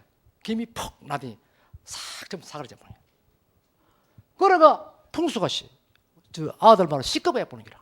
오판에 있죠. 오판. 오진이라 오진. 그래가 풍수는 할 말이 없어가 이거는 묘를 서는 게 아니고 화장해야 되겠습니다. 산의 묘의 풍수가 묘를 이장하면서 화장해서 가는 건 바로 그런 뜻입니다. 자기가 막상 한번 해보니까 이거 잘못 봤거든. 그럼 화장하라. 자기가 점쟁이라면 자기가 벌 받거든. 그래 화장해. 그럼 후손도 뭣도 모르고 화장해보니. 그러고부터 이 양반이 고위공직자를 했다. 낭만을 했다. 또 고산 옥수에 학사입니다. 학이 쭉에 주둥이 이래 내밀는데 여기에 강물이 흐르는데 성암산 일대 제일 앞섬 있는데 밑에 거리 큰 불이 나가지고 이 부위가 다 타버렸습니다. 여기에 묘를 딱 가족 묘가 있었는데 이 옥수에 그 웃동네에 사는 사람들이 여기에 염소 매놓고 소 매놓고 늘 놀고 또 올라가 미끄럼 타고 이러냐. 그래도 주인 그 관리인들은 절대로 나무리지 않는 거예요. 왜 그러냐면 이 풍수 지리상에 보면 여기가 형국하거든. 제 이야기가 너무 믿지는 마십시오. 이 풍수 너무 믿으면 큰일 납니다. 어디가 대구 가서 풍수에 대한 강의를 2시간 해줬더니만 그 사람들이 천주교도 강의해달라. 어디도 강의하라. 내가 거제에서 난 풍수 전혀 모르다 했어요. 그리고 어떤 사람 빠져가지고 내한테 전화가 한 봐달라 해서 내가 참 애를 먹었습니다. 그런데 형국론 가는 거면 어떤 동식물의 모양을 닮았다는 것이죠. 그 모양을 보는데 이 모양이 학과 같아요. 학과 같더래요. 학인데 학 주둥이 보이고 요 앞에 물이 흐르니까 학이 물을 물어 툭 나왔는데 물만 먹는 게 아니고 그 밑에 묘도 있고 아도 오고 염소도 미기 먹거리 천기라 입만 벌리면 입에 들어가는 기라. 그러니까 늘 이거로 인해 가지고 이 후손들은 복을 얻는다는 것이죠. 그런데 이게 홀라당 타부신이 왜 되십니까? 다 사라져버린 거예요. 그러고 아시죠? 누 선생님 알죠? 그분이 돌아가셨습니다. 그분도 고위공직자로 계시는데 돌아가셨습니다. 이건 우연히 일치겠지만은 이 풍수는 이런 것 가지고 큰 소리를 친다는 것이죠. 그러니까 형국노입니다. 예를 들어 가지고 형국노인데 자, 이 팔공사에다 그죠? 또 나오는데 거북이가 금거북이가 떡 이래 물 물어 내려간 것처럼 이렇게 떡 생겼다, 그지? 이걸 가지고 금구 입수형, 금거북이가 물 물어 주둥이 내미는 형국이다 이렇게 돼 있거든. 그런데다가 요 밑에 밥 가지고 있는 사람이 또랑이 하나 요래 내려오는데 그것도 막아보고 여기다가 막 밥 이래 해놓고 축사 하나 지어놓고 여기다가 옹벽을 뒤쳐보는 거야. 자, 쳐보면은 이 집은 보따리 사야 됩니다. 이거는 뭔가 담맥하거든. 혀를 끊었다. 이런 거는 상당히 신빙성이 있습니다. 모든 게 물 흘러가듯이 흘러가야 되거든. 흘러가는 걸 중단시. 사람도 걸어가는 놈한테 앞에 툭 때리면 이 새끼 때리면 가만 지나가다 맞고 가면 뭐 이런 의미도 아니지 그거 사업 묻잖아요. 그러니까 끊으면 안 된다는 거죠. 근데 803 일대도 명당 지지가 정말 많았던 곳입니다. 그래서 803 일대에다가 그 임진들한테 이여손이라는 명나라 장수가 누구를 들고 왔나? 두사충이라는 명나라 제일 가는 지관을 탁 들고 왔어요. 이 사람의 능력을 하면 지도 딱 길어놓고 북과 탁 가면 혈이 딱 끊기게 버려. 그 정도로 중국에 뛰어난 명풍수인데 데리고 가는 게. 그래서 경상 곳곳에 전부 다 색이 다 박아놨어요. 지난번에 광복 몇 주년 갈 때는 외놈들이 박았다. 아닙니다. 그 사람 다 박았어요. 이효성이 죽은 데가 어딥니까? 담태복이 옆에 아십니까? 거기서 죽었잖아요. 담태복이 옆에 보면 이효성의 묘가 있습니다. 대구 대명도에 가면 이효성이 그 사당이 있고 집터가 다 있습니다. 왜 대명도인지 압니까? 그 사람 명나라에서 왔거든요. 우리 한국어가 조선시대에 조선화가 귀화했잖아요. 하면서 동네 이름을 대명도로 지어놓은 거예요. 그러니까 최고의 지중어만 갈랐고 명당 자리 잡아라는 게 고산 성동 지금 서원에 있는 그 자리인데 거기 물은 탁 돌아가 나가는 건 안 비고 또 이렇게 또 거북이가 물 물라고 고개 탁 돌리는 이런 형국이래. 딱 돌아가 나가는 건 물 안 비니까 빙 돌아가 알로나 보지. 용어다가 노를 설락했는데 남부 정유소 있는데 거기서부터 걸어가 올라 아들 데리고 왔는 기라. 나이 한 7, 80대가 걸어 올라가다가 올라와 보니까 그 아닌 것 같고 너무 아프는 것 같고 기억이 전국에 다니면 화장기를 많이 나누니 그래. 요로 그래 영강 저강 내영강처럼 빠꾸기야 내가 다번 내려왔다가 또 올라갔다가 그 내가 신 한 컬에 다 떠나는 게 가다가 이 양반이 막 숨이 차가 죽어버렸어. 숨이 차가 죽었다 해서 그 고개를 담티 고개다. 이거 가래 끓을 담자거든. 가래 끓었던 그래가 죽었다 해서 담티 고개입니다. 그 아들이 담티 고개 올라가다 여 죽었지 그래. 요 옆에다가 묘를 딱 써줬는 거라. 아니 묘가 있습니다 실제. 이 전설이라고 싫어합니다 이거는. 그런 게 있는데 이 팔공산 그 일대에도 이 이여손이나 두사춘이가 곳곳에다가 전부 혈을 다 끊었어요. 혈 끊는 데가 엄청나게 많습니다. 우리가 가면 유관을 볼 수가 있습니다. 이렇게 가다가 산에 가다가 붕쿡 이렇게 가가 이렇게 되고 대만 갓바위 올라가다 이렇게 가다 이쪽을 탁 보면 산이 잘 나가다 푹 이렇게 꺼지는 게 있습니다. 그런데 혈을 다 끊는 것이죠. 그리고 그 진량 담원동에서 앞산 떡 보면 산이 이래 가다 볼룩 이래 돼 있습니다. 용화지 요 끊어보면 이거 끊어보고 인물이 안 나온다 그러잖아요. 본래는 인물 많이 그 동네 이름이 뭔가 담원동이다. 공부 많이 하는 사람이 많다. 담원 밑에 문천 공부하는 사람이 내려오는 게 마침 냇물 흘러가는 것 같이 흘러내린다 하니까 얼마나 큰 인물이 나겠습니까? 그 소리 듣고 놀래가지고 덤벙 끌어보니까 그다음부터는 뭐 문천이 몸만 생기지 아무도 안 생기는 거예요. 네, 그 왕사만 저거 묻고 사는 거예요. 처음에는 담원동 위에 뭡니까? 심운동 삽작시자입니다. 삽작문을 여는 것이다. 삽작문을 여는 것이 열고는 그 다음에 공부하는 것이니라. 그 인물이 쫙 나온다 이라. 하양 한교로 공부하러 가는 사람이 아침에 학동들이 마치 큰 냇물이 흘러가는 것처럼 보인다 해서 어른들이 전망하시는 문천동 하자 이렇게 한 겁니다. 그런데 팔공산 일대에 그러한 짓들을 했다는 것이죠. 그리고 팔공산은 또 원효대사하고 어상대사와의 설화가 참 많이 남아 있습니다. 원효대사는 누굽니까? 설청의 아버님. 누가 갑니다. 설청하고 요속공주 신랑 아버지 아닙니까? 뭐 이렇게 한다 하는데 그 아기는 어서 와라. 원효는 우리 고장 출신으로서 대문장가이고 불교 사상가입니다. 원효가 왜 스님이 되었냐 하면은 원효 대사는 공부를 하고 싶어가지고 그렇게 절간에 안 돼가면 책이 없잖아요. 그렇게 그 공부 때문에 황룡사 들어갔다가 당시 황룡사에 쓰고 책을 모았던 창고가 되는 분황사에 있었어요. 그래가 분황사 들어가가지고 32살 때 머리 깎아요. 차제에 머리 깎고 공부 확실히 해보자 하면 깎는 거예요. 그러니 몇 살 안 돼가 덕도해가 내려봤지. 중국 공부 안 하고도 자기 스스로 도를 깨우친 사람 아닙니까? 이분인데 이 원효대사, 어상대사가 팔공산에 살아가는 겁니다. 원효하면은 원효대사가 살고 그 옆에 천성하면은 어상대사가 살았는데 전국에 원효대사가 있었던 곳은 항상 어상대사가 토굴로 사든지 석굴에 사든지 집을 지어서 삽니다.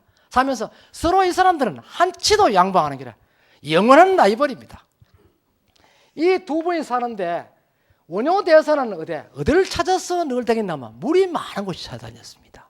그러니 원효대사는 왜 물이 많은 곳이 찾아다녔나 하면은 원효대사는 직접 물을 가지고 그 밥을 해먹고 자기 빨래도 하고 직접 다 했거든요. 어상은 어떠냐? 어상은 왕족입니다. 왕족이라서 어상은 늘 천공을 받아먹었다. 어상은 그저 당시에 그때만 이제 왕자격이죠. 그런데 원효는 육두품 아닙니까? 그지? 육두품. 그러니까 신분 차이가 많이 나죠. 나는데 원효는 늘 자기가 밥을 해먹을 수 있는 그런 물이 많은 곳에 다녔고 어상은 물이 없는 곳에 다니는 것입니다. 그 어상은 처음에 어상이 수도했던 가면은 항상 바위에서 살이 흘러내렸다. 또닥또닥 흘렀다가 어상대가 가보고 나면 거기서 물이 나왔다. 전설이 그렇게 나오지. 그런 전설적으로 해서 상당히 귀족형으로 전설을 만들었습니다. 그런데 원효가 어느 날 빨래를 탁 하고 있는데 어상의 시자가 탁 오는 기라. 원효 스님, 우리 어상 스님께서 내일 점심 같이 한 걸 하나 가져갑니다. 점심 약속하러 가는 기라. 뭐 거기까지 갈 건 뭐냐? 나 여기서 뭐 시간 하나 몰라. 아이 그러다 뭐 밥 마침 한다고 놀러 갑니다. 알았다. 그래가 원효가 그 이튿날 옷을 어제 식가 옷을 식은 옷을 깨끗이 다리가 입고 탁 갔어요. 가가 이제 의상은 왜 불렀나 하면 원효 대사는 늘 밥을 자기가 해먹는데 나는 하늘의 선녀로부터 밥을 받아 먹이거든. 저 사람한테 차제에 기 좀 주게 이랬다. 잘난 체 여사님 기 좀 주기가 지 고향이라고 잘난 체 하는데 기 좀 주기가 내가 폼 한번 잡아야지. 그러니까 선녀가 전날 밥 가오는데 내일은 두 그릇 가온더래. 내일은 두 그릇 가온나. 손님이 온다. 그러니 밥 좀 잘 차려 넉넉하게 차리가 두 그릇 가온다. 알으시면 돼. 시간 지켜야 된대. 알겠시면 돼. 그러니까 원효가 딱 왔는데 그래 뭐 이런저런 이야기하고 오늘 니 한번 당해봐라 하면 의상은 내 머릿속에는 이제 동상이몽이지 이런 이야기 저런 이야기 하고 오늘 니 아는 채도 잠시만요 곧 깨지겠는데 뭐 이래 그래 해라 이렇게 하고 있는데 12시야 또 돼. 점심시간이 또 되는데 귀적 없는 게 12시에 오라 했는데 그때 시계 없잖아요. 없는데 이 피 봤자 시계도 없는데 배꼽 시계가 12시 넘었네 기라. 그래가 의상이 변속하는 척하고 나가 하늘 쳐다보니 흔적도 안 비거든. 큰일 나는 기라. 12시 반 됐어. 소식이 없네. 1시 됐어. 1시 돼도 소식이 없네. 그래 들어가 뭐 정신이 들어가 들떠고 있으니 그래. 원효가 그래. 아마 오늘은 의상스님하고 점심 먹기는 아마 그러는 것 같습니다. 그래 뭐 준비가 잘 안 되는 모양인데 내가 다 혼나러 오죠. 나도 오후에 또 볼 일 좀 있습니다. 그래 막 갈랍니다. 바쁘네 게. 의상스님 집에서 원효가 밖으로 나가보고 난 뒤에 선녀가 밥그릇 2개 들고 자빠르짐이 쫙 들어오는 기라. 와 인자가 온노. 가보고 난 뒤에 오면 뭐하노? 하기 그래. 사실은 내가 12시 정각에 밥을 2그릇 가지고 탁 왔다 기라. 그 스님 체면함 시작하려고 밥도 좀 해가 나게 그릇도 좀 좋은데 여가 왔는데 딱 와보니까 그래. 절 주변에 원효 스님을 지켜주는 신장들이 담 주위에 막 몇 개를 꽉 싸고 있더라. 도저히 들어갈 수 없다. 들어갈 수 없어가 지금까지 있다가 방금 원효 스님 나가시고 난 뒤에 그 사람도 같이 철수하기 때문에 그래 돌아십니다. 이거. 원효 스님 머리 한번 턱 때렸지. 아이고 내 형님 대졸 잘못했구나 하면 이렇게. 그래서 팔공산에는 의상과 원효와 의상 이 두 분의 힘겨루기에서 원효가 이겼다라는 그런 설화가 있습니다. 팔공산의 위치와 지명이라는 것이 나옵니다. 여기 보면은 팔공산, 명마산, 장군산, 그다음 장군수, 노적봉, 인봉 이런 게 나오는데 이 지명도요. 어떤 형국적인 의미도 있지만은 지명 자체는 곧 그 지역의 역사. 지명은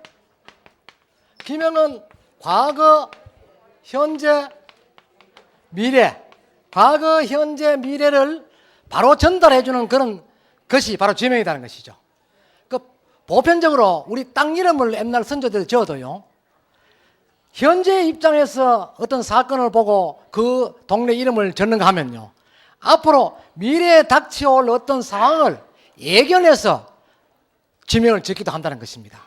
그리고 또 과거에 어떤 일들이 있었다, 지났다는 것을 어떤 상징적으로 표현하기 위해서 땅 이름을 짓는 경우도 있다는 것입니다. 그런데 여기 보면은 팔공산은 명마산이다라는 게 있어요. 명마산이다. 이 명마산이 뭐냐? 말이 울었다는 사입니다. 그죠? 왜 팔공산 일대에 올라가는 첫 봉우리가 명마산이냐? 명마산 위에는 또 장군봉이거든. 장군봉 위에는 관봉 위에는 인봉 이렇습니다. 그런데 왜 명마산이라 했느냐 하면은 말이 울었다는 것입니다. 누구 말이 울었겠습니까? 김유신. 또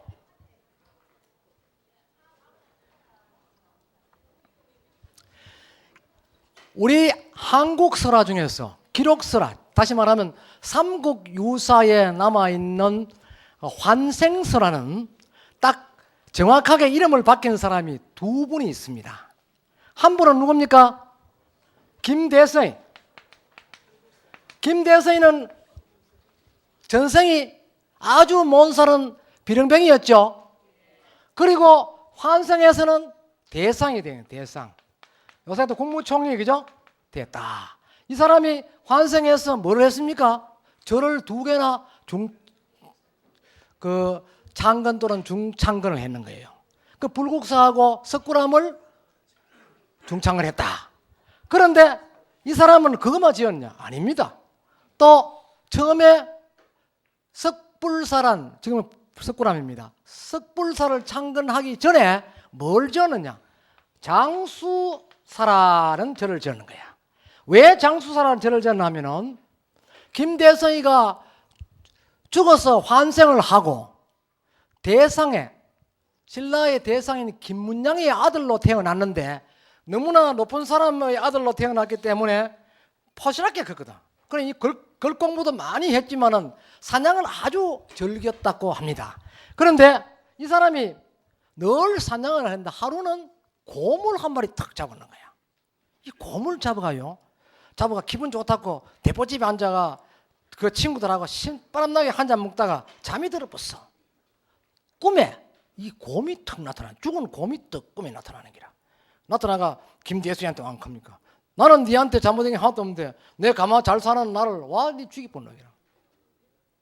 내가 다시 곰으로 태어나가 환생해가지고 니를 잡아먹겠다 이래 된 기라. 네가 죽이기 전에 내가 니 잡아먹으려 한다 이렇게 된 거예요.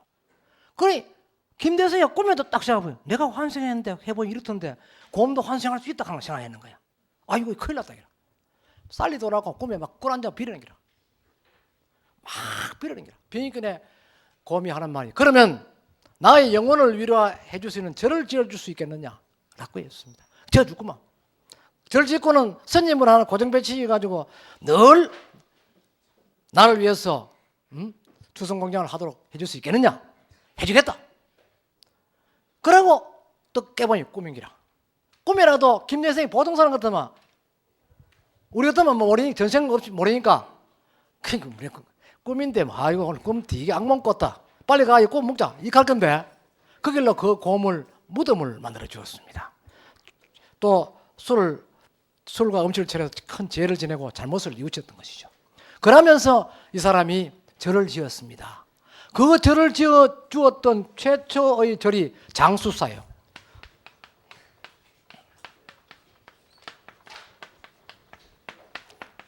장수사입니다. 이 장수사를 지어준 거예요.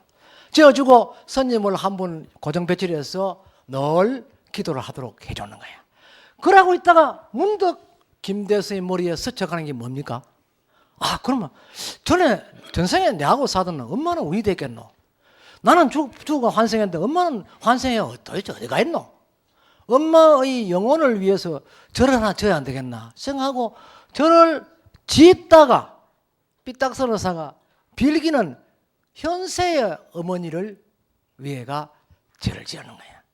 그러니까 전생의 엄마를 많이 잡아보는 거야. 현생 지금 당장 김대성이로 낳아주는 엄마 돌아가셨거든. 를 위해 가지고 절을 지었다는 것이죠. 이때가 한 750년경 서기 750년경 됐는데 경덕왕 때입니다. 절을 지어준 거예요. 그러니까 석불사를 했지 않습니까? 그러고 나니까 경덕왕이 그 불국사가 뭉개져 보는데 당신 대상시키 줄 테니까 당신 책임지고 절 복원을 해라. 이래가 그 절을 지으면서 전생의 어머니를 생각해서 복원을 했다. 이런 설화가 있죠. 그러나 그거는 어디까지나 설화지 당시의 상황, 시대의 상황을 봤을 때는 자기 부모를 위해가 절을 지은다는 건 불가능합니다. 그죠? 나라를 위해서 절을 지었지. 그러한 김대성의 전생 후생 설화가 있고 또 한 사람은 누구냐 하면은 김유신입니다.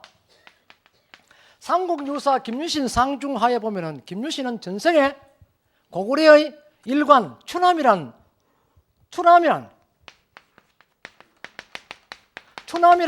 일관이었다기라. 일관인데 이 사람이 왕비를 꼬집어 가지고 풀이해 주다가 막 목숨을 잃었습니다.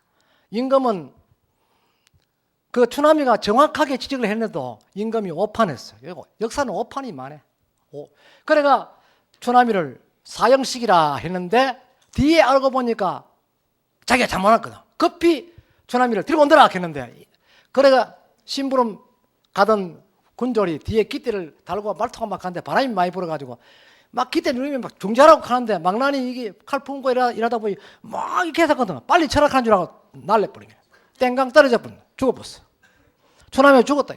추남이가 그날 밤에 설화 구조가 비슷하죠. 그날 밤에 고구려 왕한테 그 장수왕으로 알고 있습니다. 왕한테 나타난 겁니다. 나타났어요. 보장왕. 보정왕, 장수왕, 보정왕, 장수왕. 하여튼 훨씬 앞이네. 예. 그런데 그 임금 앞에 나타나서 나는 당신을 위해서 평생을 충성하고 이랬는데 왜 당신 그 아내 말만 듣고 나를 억울하게 죽였느냐? 나는 당신이 죽었으니까 신라의 만노군인 김서연 장군의 아내인 만명 부인의 몸을 빌려서 나는 신라의 장수로 태어나겠다 이렇게 했습니다. 그러니까 왕이 깜짝 놀란 거죠. 그래서 그 왕이 대신들을 불러놓고 내가 지금 꿈이 이랬는데 틀림없이 일관 그 추나미는 나를 보복할 것이다. 그러니까 꿈에 이런 거 나왔으니까 대신들 중에 누가 부인이 임신한 사람이 없느냐? 있으면은 만노군에 있는 충남 서천에 가서 김서연 장군 건방 있으면서 친하게 지냈다가 그 아들 놓거든. 그 당신도 아들 낳아가지고 같이 또 형제간처럼 이렇게 지내도 해라. 그러다가 결국은 뒤에 가서 그 유인해가지고 그걸 들어가가지고 없애버리자. 이런 것을 꾀합니다. 삼국 유사에 보면 이렇죠. 전편에 있고 중편에 보면은 이제 김유신이 어떻게 합니까? 용화향도 요새 선덕여왕 때 나오죠. 용화향도가 항도 우두머리가 돼가 이렇게 하고 이랬는데 백석이가 지금 백석이가 누군지 안 나옵니다만 백석이가 늘 옆에서 따라다니면서 김유신을 꿰입니다. 그래서 결국은 김유신이가 그 꿰임에 빠져서 그 고구려의 경계를 넘게 됩니다. 그 상대가 백석입니다. 백석. 고구려의 칙명을 받은 그 집 대신의 아들이 백석입니다. 김유신이랑 동갑입니다.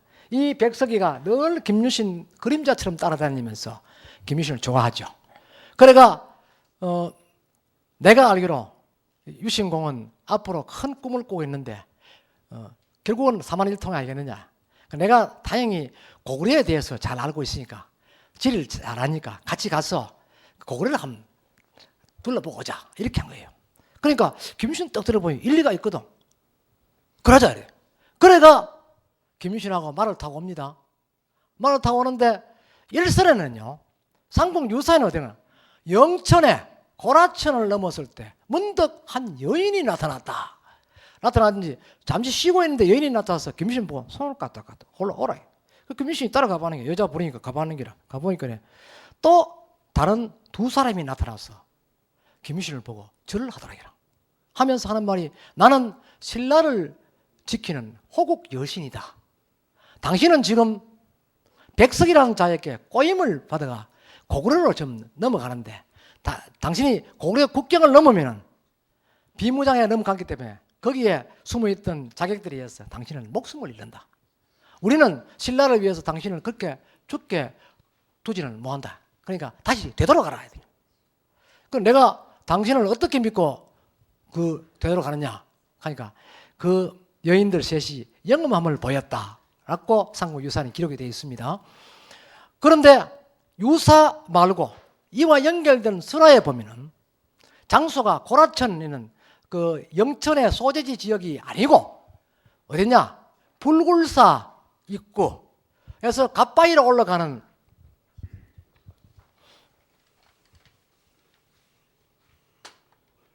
이래 떠 올라가다 보면 대구 능선동으로 올라가고 요래 가면 갓바위 딱 요래 올라가잖아요. 가는데 요 뭐 산이 이렇게 내려가는 데 있습니다. 그죠? 요 산이 있는 기라.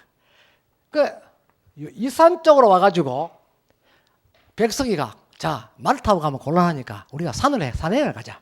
그러니까 이 두 사람이 말을 떡 매놨다.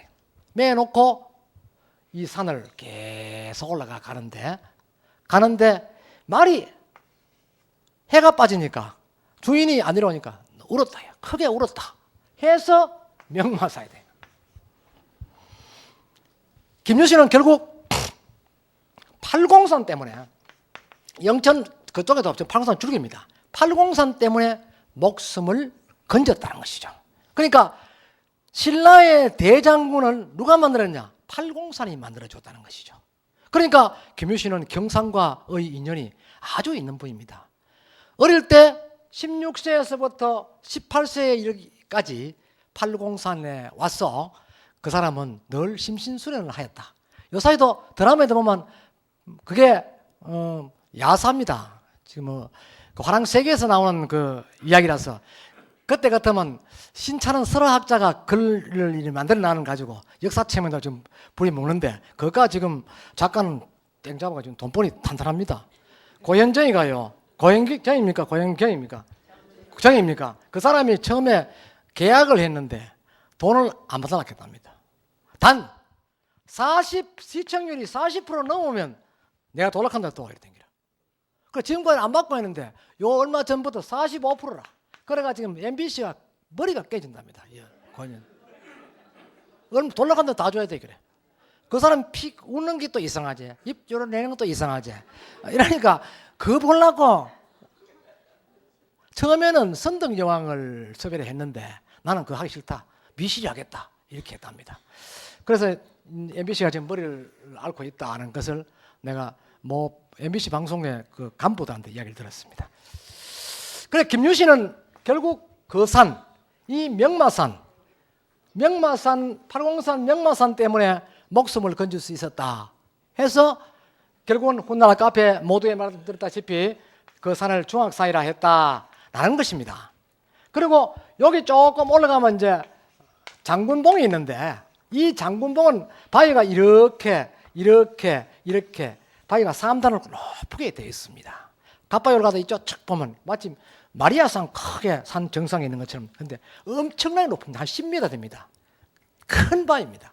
그런데 이 바위 뒤에는 작은 바위들이 마침 군졸처럼 쭉 따라가는 모습으로 되어 있습니다. 결국은 이 바위 덕분에 그 김유신이 대장군이 되었다는 것입니다. 혹자는요, 이 바위 때문에 노태우 대통령이 대장이 되었다 하는 이야기도 있습니다. 그는 그때 그래 대통령 되기 전에 그래 대장 될 때 그래 만들었고. 그런데 이 장군봉이 팔공산 일대에 여러 개 있다는 것이죠. 지금은 이 무속 신앙 중에서 장군 신앙을 따르는 사람이 참 많거든요. 그 장군 신앙의 실체가 되고 있습니다. 이게 쭉 올라가면은 관봉이 이제 나오고 관봉 옆에 보면 이제 노적봉은 주로 전쟁 때 바위산을 그 지푸라가 둘러싸가지고 적군이 쳐들어오는데 그 군량미가 많은 것처럼 보이게 하는 것입니다.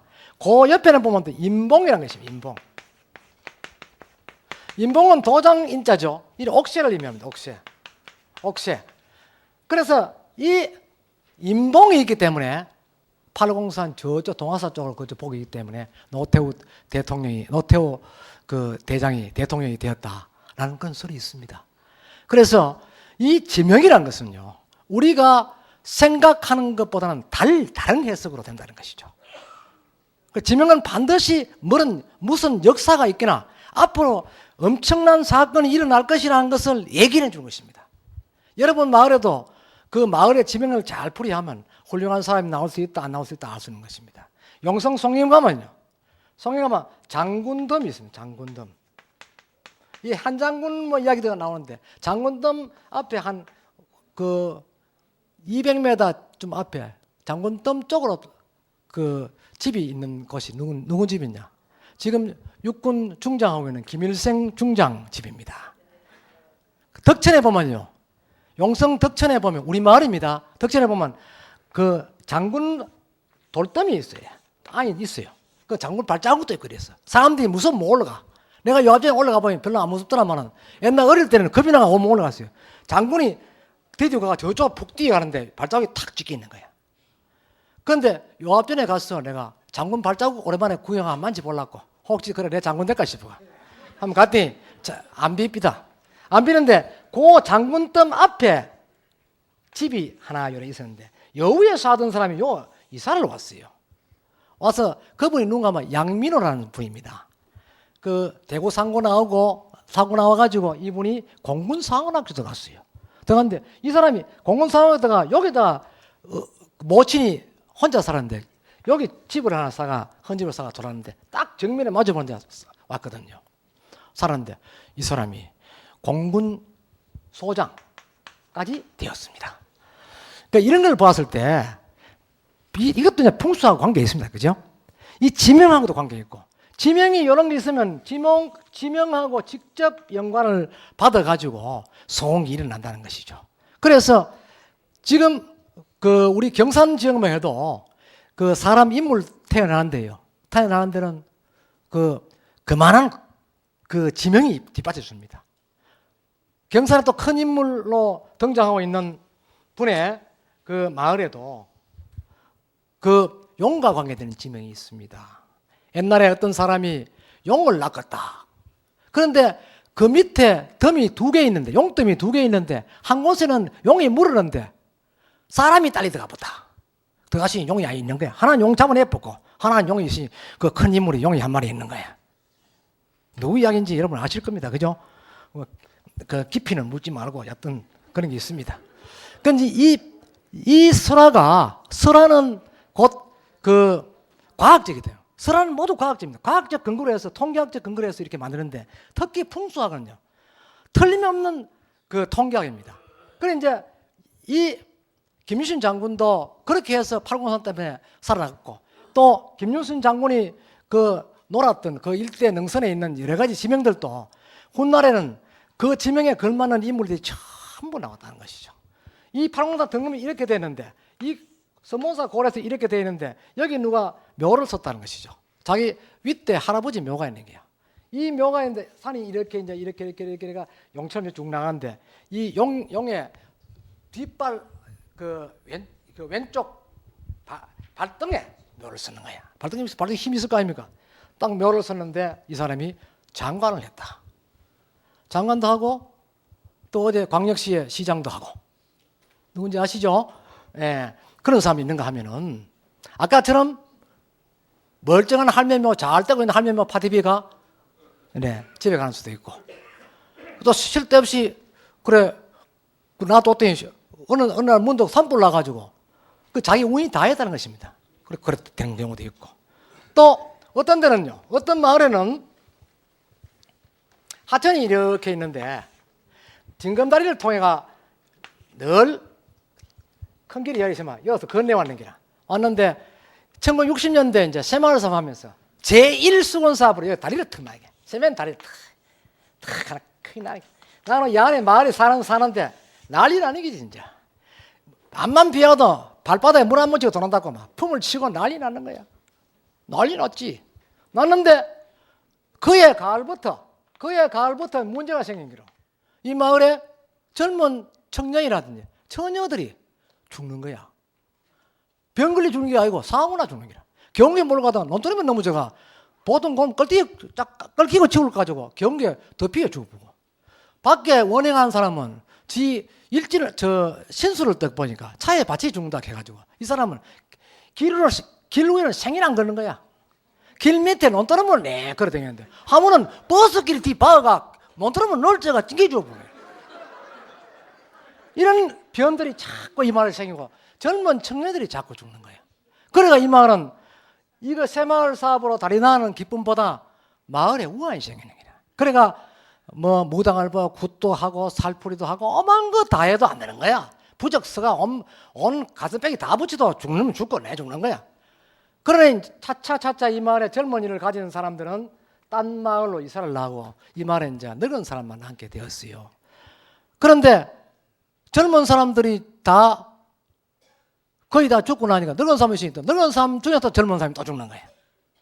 그러니 이 마을에는 막 침울한 거죠. 그럴 때 마침 이 마을에 어떤 도인이 왔어. 와가 이 마을이 왜 이러냐? 그러니까 무슨 일인지 모르는데 여튼 이 다리를 놓고 나니까 그때부터 내 이런 일이 생긴대. 그래가 이 풍수가 도인이 뒷산에 올라가 탁 이래 높은 데서 탁 이래 보고 내려와가 하하 이 드나토는 큰일 나기 싫다. 그래 내려와가 왜 나가면 이 앞에다가 큰 돌을 세우고 그 위에다가 뚜꺼비 상을 만들어가 요 얹어놔라. 그러면 다소 도움이 될 겁니다. 이렇게 한 겁니다. 그래서 마을 사람들은 어디든 간에 막 한번 해보자 하면서 뚜꺼비를 2마리 맨들가 2마리 해가 한 마리씩 탁 나는 거야. 나놓고 이 사람은 갚아오는데 그 말이 뭐 일리가 있는지 그로부터 별다른 일이 없는 거야. 사고가 안 나는 거야. 아슬아슬하게 넘어가고 아슬아슬하게 넘어가고 뭐 경운이 운이라 하다가 꼴발락 하다가 바로 잡아가고 이래 하는 거야. 그래 했는데 이 1년 지내고 2년 지내도 사람이 안 죽는 거야. 그러니까 2년 만에 이 마실에 동장, 새말지어자, 수현 씨름 사람들 다 이쪽 마을에 사는 도인집에 딱 가는 기라.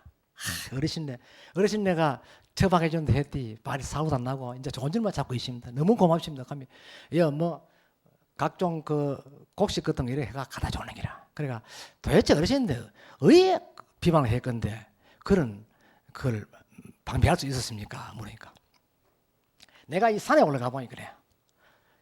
이게 딱 눈에 거슬리더래요. 딱 보니 다리를 떡 일어나는데 다리 난가 이런 것 같으면 이런 것 같으면 난간 가에 이런 식으로 뭐 세면을 갖다 멋있게 한다고 이래 하는 게야. 이렇게 했는데 이걸 멀리서 딱 보니 어떤 모양을 보이나 하면 이 기둥이 이렇게 되는데 뭐 이래 하는 게 또 큰 지네가 기도는 것처럼 이래 보이더라 이거지. 그런데 지네가 이 마실에 들어오면 지네는 원래 젊은 피를 좋아하거든. 젊은 사람을 해친다 이거지. 돌아오는데 이 지네가 돌아오니까 지네를 막아낼 수 있는 설화적 그 대항자는 누구 하면 뚜꺼비인 거야. 뚜꺼비. 그 뚜꺼비를 여기다 앞에 하는 걸 2마리 다리 교가 하나마다 2마리 떠나니 이 지네가 못 들어오는 기라. 우리 한국 사람에 보면 지네하고 뚜꺼비하고 싸우면 둘 다 독품고 죽었다 하는 이야기 들었죠? 그거를 이 사람이 상상해서 설화를 상상해서 풍수적 비방을 해서 이 마을 사람들은 그를 피해 나갈 수 있었다는 것입니다. 그러니까 얼마나 우리 선조들의 지혜가 뛰어났고 설화가 우리 인간들의 생활과 밀접한 관계를 두고 있었는가 하는 것을 우리가 짐작할 수 있을 겁니다. 그러니까 여러분들이 오늘 제가 이 804 일대에서 이야기했는 것 중에서 부족한 부분은 다 이야기를 해버리면 언제나 재미없습니다. 그래 언제나 11시 MBC 다큐멘터리 803 갓바위 803이 우리 경산 땅이 맞다 안 맞다 이야기할 것도 없어. 옛날 지도를 딱 갖다 내셔가 딱 설명해보고 그 위에서가 제가 하면 이야기할 필요 없다. 용도 요 사이 지금 용으로 딱 내가 803 위에 용 콧등위에다가 부처가 딱 있는데 용이 출발하는 데가 와천 대동인데 대구에서 하는 것도 아니고 저 능선동에서 하는 것도 아니고 동구천에서 올라간 것도 아니고 요 올라가는데 이게 경산용이다 이래. 경산용가 덕 보는 줄 모르고 헛소리 한다고. 그런들 이야기. 그 다음에 모세 딱 가가지고 못 두겠어가 제가 얘기를 합니다. 하면서 그때 내가 지금부터 1000몇백 년 전에 그때 용 내하고 같이 놀았던 이야기만 합니다. 용 요래가 싹 올라갔다가 올라갔다고. 카메라 찍는 사람이 무서워가지고 손 떨다가 NG 2번 했습니다. 좀 웃기지 말고 해달라고 걔가. 그래 해는 그런 이야기라든지 정상에 올라가서 판석의 모양이 왜 깨지게 되었는가 이런 이야기. 또 원념에 가서 원료가 수도를 하면서 왜 이런 물들을 사용하였는가.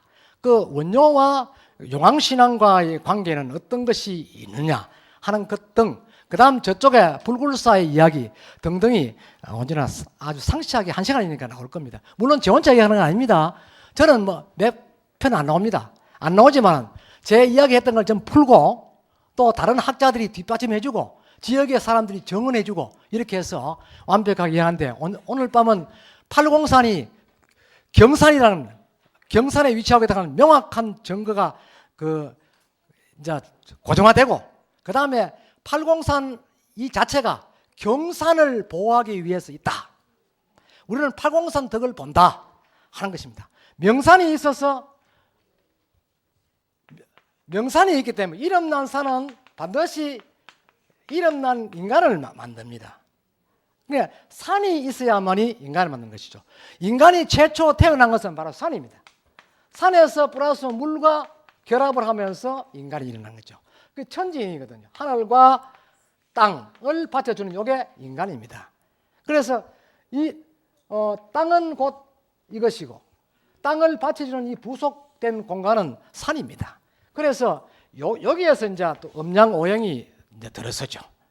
그러니까 이 팔공사는 아주 오묘한 점이 많다는 것을 현장을 통해서 여러분들 이해하시고, 이제 시간도 좀 흘렀으니까 여러분들 실무적으로 생활하는데 실무적으로 필요한 띠동물과 그 궁합, 이 관계는 어떤 것이 있는가 하는 것을 제가 오늘 최초로 공개를 합니다. 설화적으로 공개를 하기 때문에 아주 도움이 될 것입니다. 여러분들 필요하신 분은 메모를 하시고 그 철학관에 가서 10,000원, 20,000원 안 줘도 알 수 있다는 것이죠. 그러니까 강의를 잘 들으면 되고, 제가 이 책을 출판을 했는데 책이 저한테 한 10권 정도 여분이 있습니다. 필요한 분들은 오셔도 구할 수가 있습니다만은 다 드리지 못하기 때문에 오늘은 드리지 못합니다.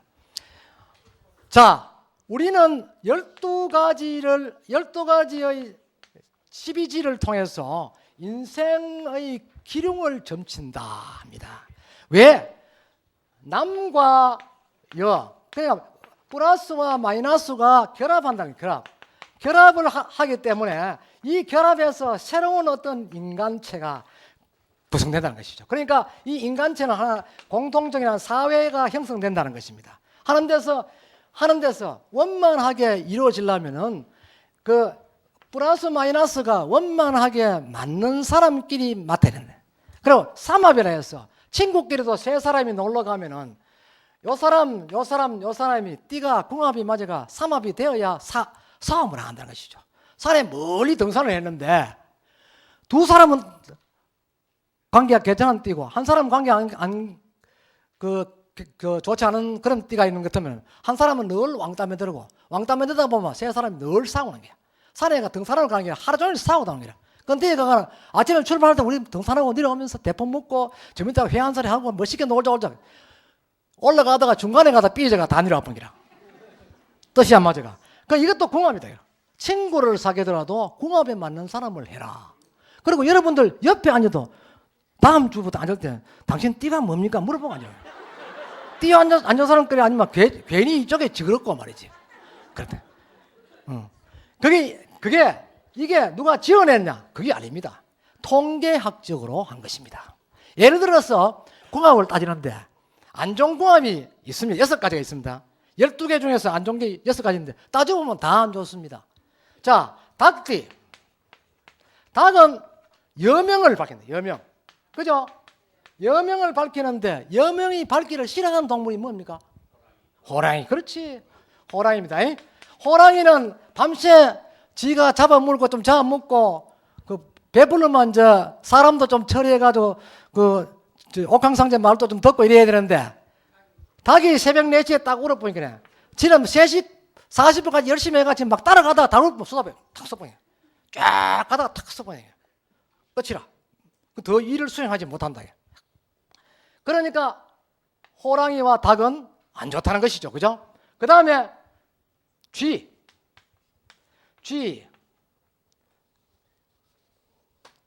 쥐는 뭡니까? 차례도 하자. 양을 합시다. 양하고 쥐하고. 양하고 쥐하고는 양은 순하고 쥐는 꾀가 많고, 그죠? 꾀가 많잖아요. 꾀가 많은데 양은 순한 대신에 양은 배설물을 자주 넣는 기라. 아무 데미지 오줌 제일 싸보고 안 가리고 막 싸보는 기라. 기죽이 채나도 안 돼, 이거는. 그래, 이 양은 생각 없이 배설물을 내는데 이 배설물이 줄줄줄 흘러가 쥐 몸뚱이에 떡 붙어보면 쥐 몸뚱이가 썩어버려. 실험해 보십시오. 오줌 받아가지고 똥오줌 섞어가 받아가 여기다 딱 해놓고 쥐 새끼가 이거 몸뚱이에 묻혀버려. 대반 죽어봅니다.